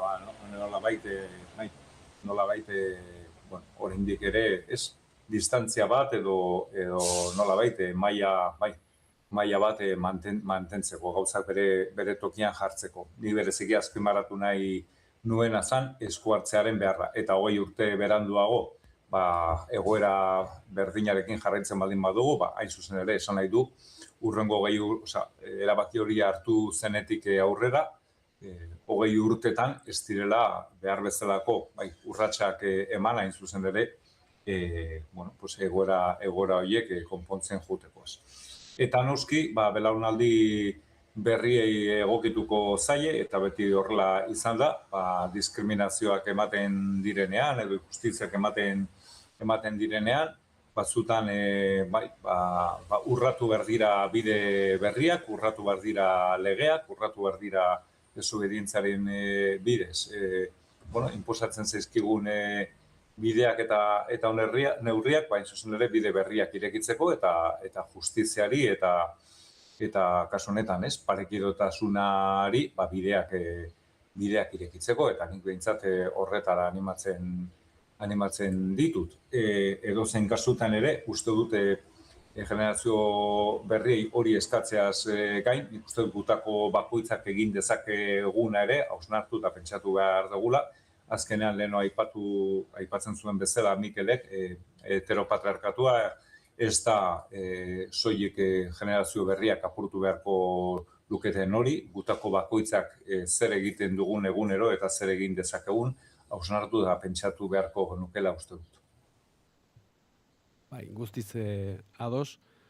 Eta, bueno, akaso, elementu txiki bat gehitzeko, belaunaldi berriak aipatzen dira, baina atzo irakurtzen nuen, azken urteetan adineko emakumeak ere, geroz eta gehiago direla, eta uste dut hori ere balioan jartzekoa dela, ze, jakin badakigu ez, ze rol egotzi izan zaien, lehen aipatzen genituen posizio naturalizatu egin baitan, bazter batean, ez? Aurretik, alarderako esango dugu, erropa behar bezala txukundu, atondu, eta ondoren bazterretik txalo egin eta zaintzea, eta uste dut, hori ere arrakalatzen ari balin bada, eta, geroz eta adineko emakume gehiago ere parte hartzen balin badute, ezinbestekoa dela, eta oso berri pozgarria dela.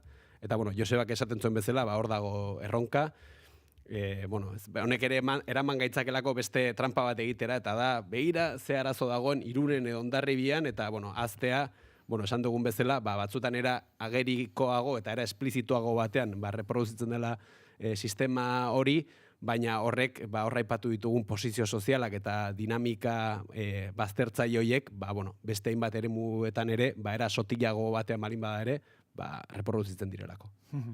Mentxe utziko dugu, 2 minutu eskaz ditugulako 10-etarako eta aprobetxatuko dut, eskerrak emateko.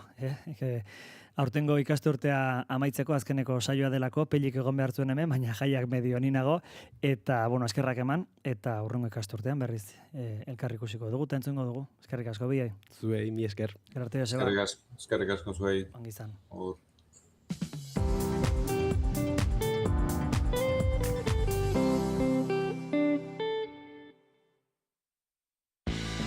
Lider Nando nauzue, eta asteartero, arratsaldeko 7etan, saio berri bat izango dut Naiz irratian.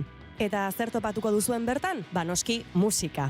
Baina ez orainaldiko tendentzia eta albisteetara lotua dagoen hori ez. Hemen saiatuko gara behintzat, denbora gelditu eta ingurura begiratzen. Belarriak prest jartzen, musikaren gozamenerako. Eta zergatik ez, bitxikeriaren bat edo beste ezagutzen ere. Ad libitum, Lider Nandorekin. Asteartero, arratsaldeko 7etan, Naiz irratian. Ongi etorri, Ad libitum saiora.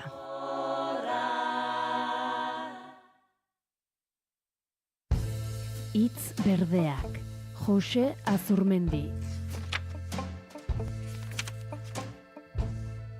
Arrezkeroztik daramat, Andoni Tolosa. Arrezkeroztik daramat, kanta beharran iregan. Bideko harriak penan, txorien lotxa sasian, nabaritu hainituen, bihotzaren bihotzean. Eta arrezkeroztik handari tarima bertso iturri. Pupila beltzean sentinio mina herriari. Noa orain Euskal Herrien nekearen mandatari. Alferri nauzu ostika, bekatu hau baita santu. Deblauki dizut abestu egia ez dadin galdu. Jakingo duzu gaurtikan, zeru hau nola den, zeru ez, infernu.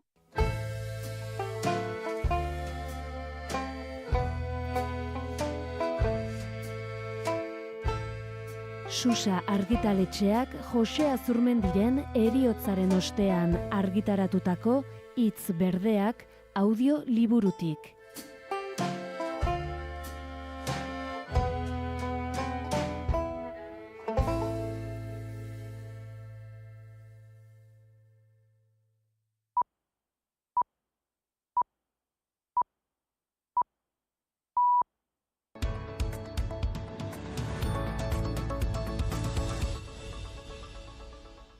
Goizeko 10 ditugu, informazioa berrituko dugu, Zaloa Badiolarekin. Zaloa, kaixo egunon? Kaixo egunon deizuela guztioi.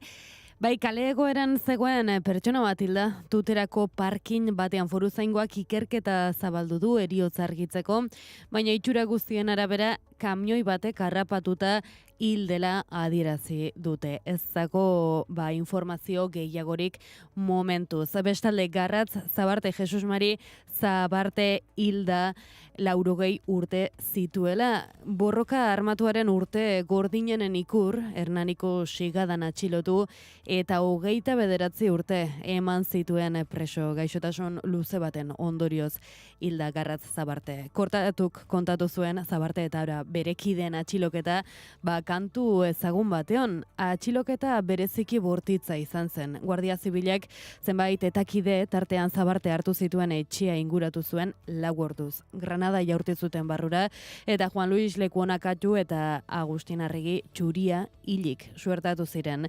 29 urte izan zuten preso Garratz Zabarte. 2013 arte, Huelva, Almeria, Salto del Negro, Puerto de Santa Maria, Ceuta, espetxeen zerrenda luzea zeharkatu zuen urruntze politika gogorrenaren adierazgarri.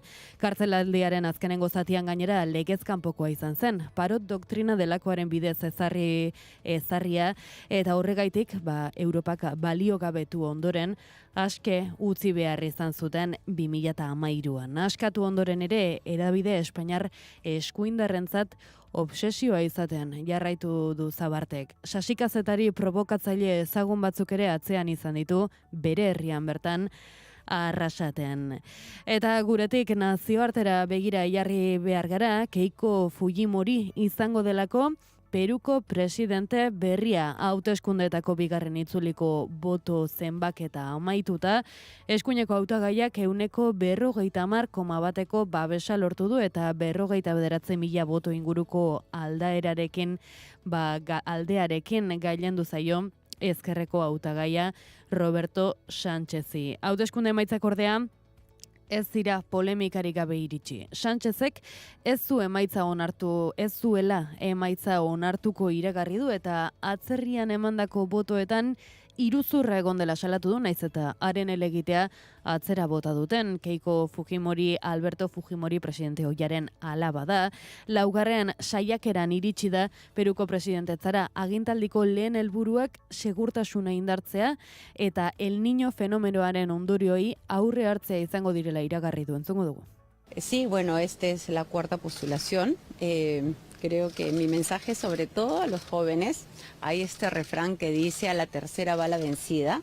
En este caso, hemos demostrado que no es a la tercera, que uno nunca debe darse por vencido, que a lo largo de la vida uno va a enfrentar retos, pruebas, pero con esfuerzo, con perseverancia, uno puede conseguir sus objetivos. Behin betiko izendapena ostiralean egingo du hauteskunde epaimahai nazionalak, eta uztailaren 28an hartuko du presidente kargua. Eguraldia eta trafikoa naiz irratian. Trafikoari dagokionean, astearte goiz honetan, badirudi ezagoela, aparteko arazorik, Euskal Herriko errepideetan lasai ditugula. Eguraldiaren iragarpena beraz, Iker Ibarluzearen eskutik. Antzeko eguraldiarekin jarraituko dugu astearte honetan ere. Goizean berriro ere zeruan hodei asko agertuko da lurraldearen zatirik handienean, baina hodeitza hau trinkoagoa izango da ipar isurian, eta bertan oraindik tarteka euri zaparrada txikiren bat edo beste izango da, bereziki mendinguruetan, hala ere gutxi botako du eta eguerdi alderako ateri geratuko da eta pixkanaka ostarteak irikitzen joango dira. Ego isuri aldean aldiz, naiz eta goiz partean hodei ugari izan, pixkanaka ostarteak nagusitzen joango dira eta eguerdi alderako bertan giro eguzkitsua nagusituko da. Arratsaldean hodeiak eta ostarteak tartekatuko dira ipar isurian, ostarteak zabalauak izango dira arratsaldeko lehen orduetan, baina azken orduetan berriro ere hodeiek presentzia irabaziko dute.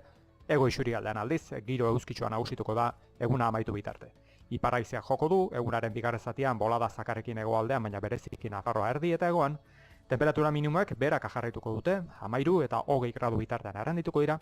Maximoek ipar partean koskatxoat bera egingo dute, baina ego isuri aldean aldiz gora, ipar partean maximoak 21 eta 24 gradu bitartean arrandituko dira. Eta ego isuri aldean aldiz 24 eta 33 gradu bitartean, temperatura maximoetan freskoenak kostaldean neurtuko dira, altuenak aldiz herriberan. Amabietan informazio gehiago, gero arte Zaloa. Gero artean. Eta orain Tolosara joko dugu, bigarren kafeako lagunekin hitz egitera. Inigo Asensio eta Goiuri Ezeiza, horraltzaudete? Hemen txigara. Preste, hau bai, koordinazioa. Bueno, gaur asteartea pegi dugu festan, samartzialetan, zuek pentsatzen dut ja ajea pasata eduki beharko zenuketela, bestela malo. Gaurkoan zer izango duzue? Festa ipatu duzu eta Julen una nueva dakigu oso festazalea dela, eta ziurrenik parranda basako duela uda, beraz eduki sortzaia gaur gurean izango dugu, ea zer kontatzen digun, ze plan dauzkan udararako, eta zertan ibili den azken egunetan, badakit, ibili dela futbol giroan Belauntza Cup izeneko antxe proiektuan, eta ea zer kontatzen digun. Horrez gain, Asier Basurto ere etorriko da, turismoa, desazkundera bidaia liburuaz hitz egitera, eta liburuaz gain, pixka bat Donostiaren egoera, eta hitz egingo dugu, gai asko ukituko ditugu. Eta lehen aldiz berriro podcastaren atal berri bat dakar, Pablo Zurutuzak, oraingo honetan Jokin Barriola musikariarekin, burutik taldeko baxujolearekin, aritu da lehen aldiei buruz eta sorkuntza prozesuei buruz maite dutak, eta beharko bagenu ere atzo kabitu ez egun puri-purian tarteare osatuko dugu, baina hor txibiliko da uste dut aste guztian zehar. Arrastaka gubez dela xe, justu-justuan. Hori da, gutxi falta dela ja, denboraldia amaitzeko. Bueno, baskarrik asko gero arte bikote. Gero arte. Eta honaino kontatzeko genuena, informazioaren ariaren lehenengo edizioari dagokionez, goizeko 6etan berriz bihar bueltan izango gara, ongi izan bihar arte. Naiz irratia.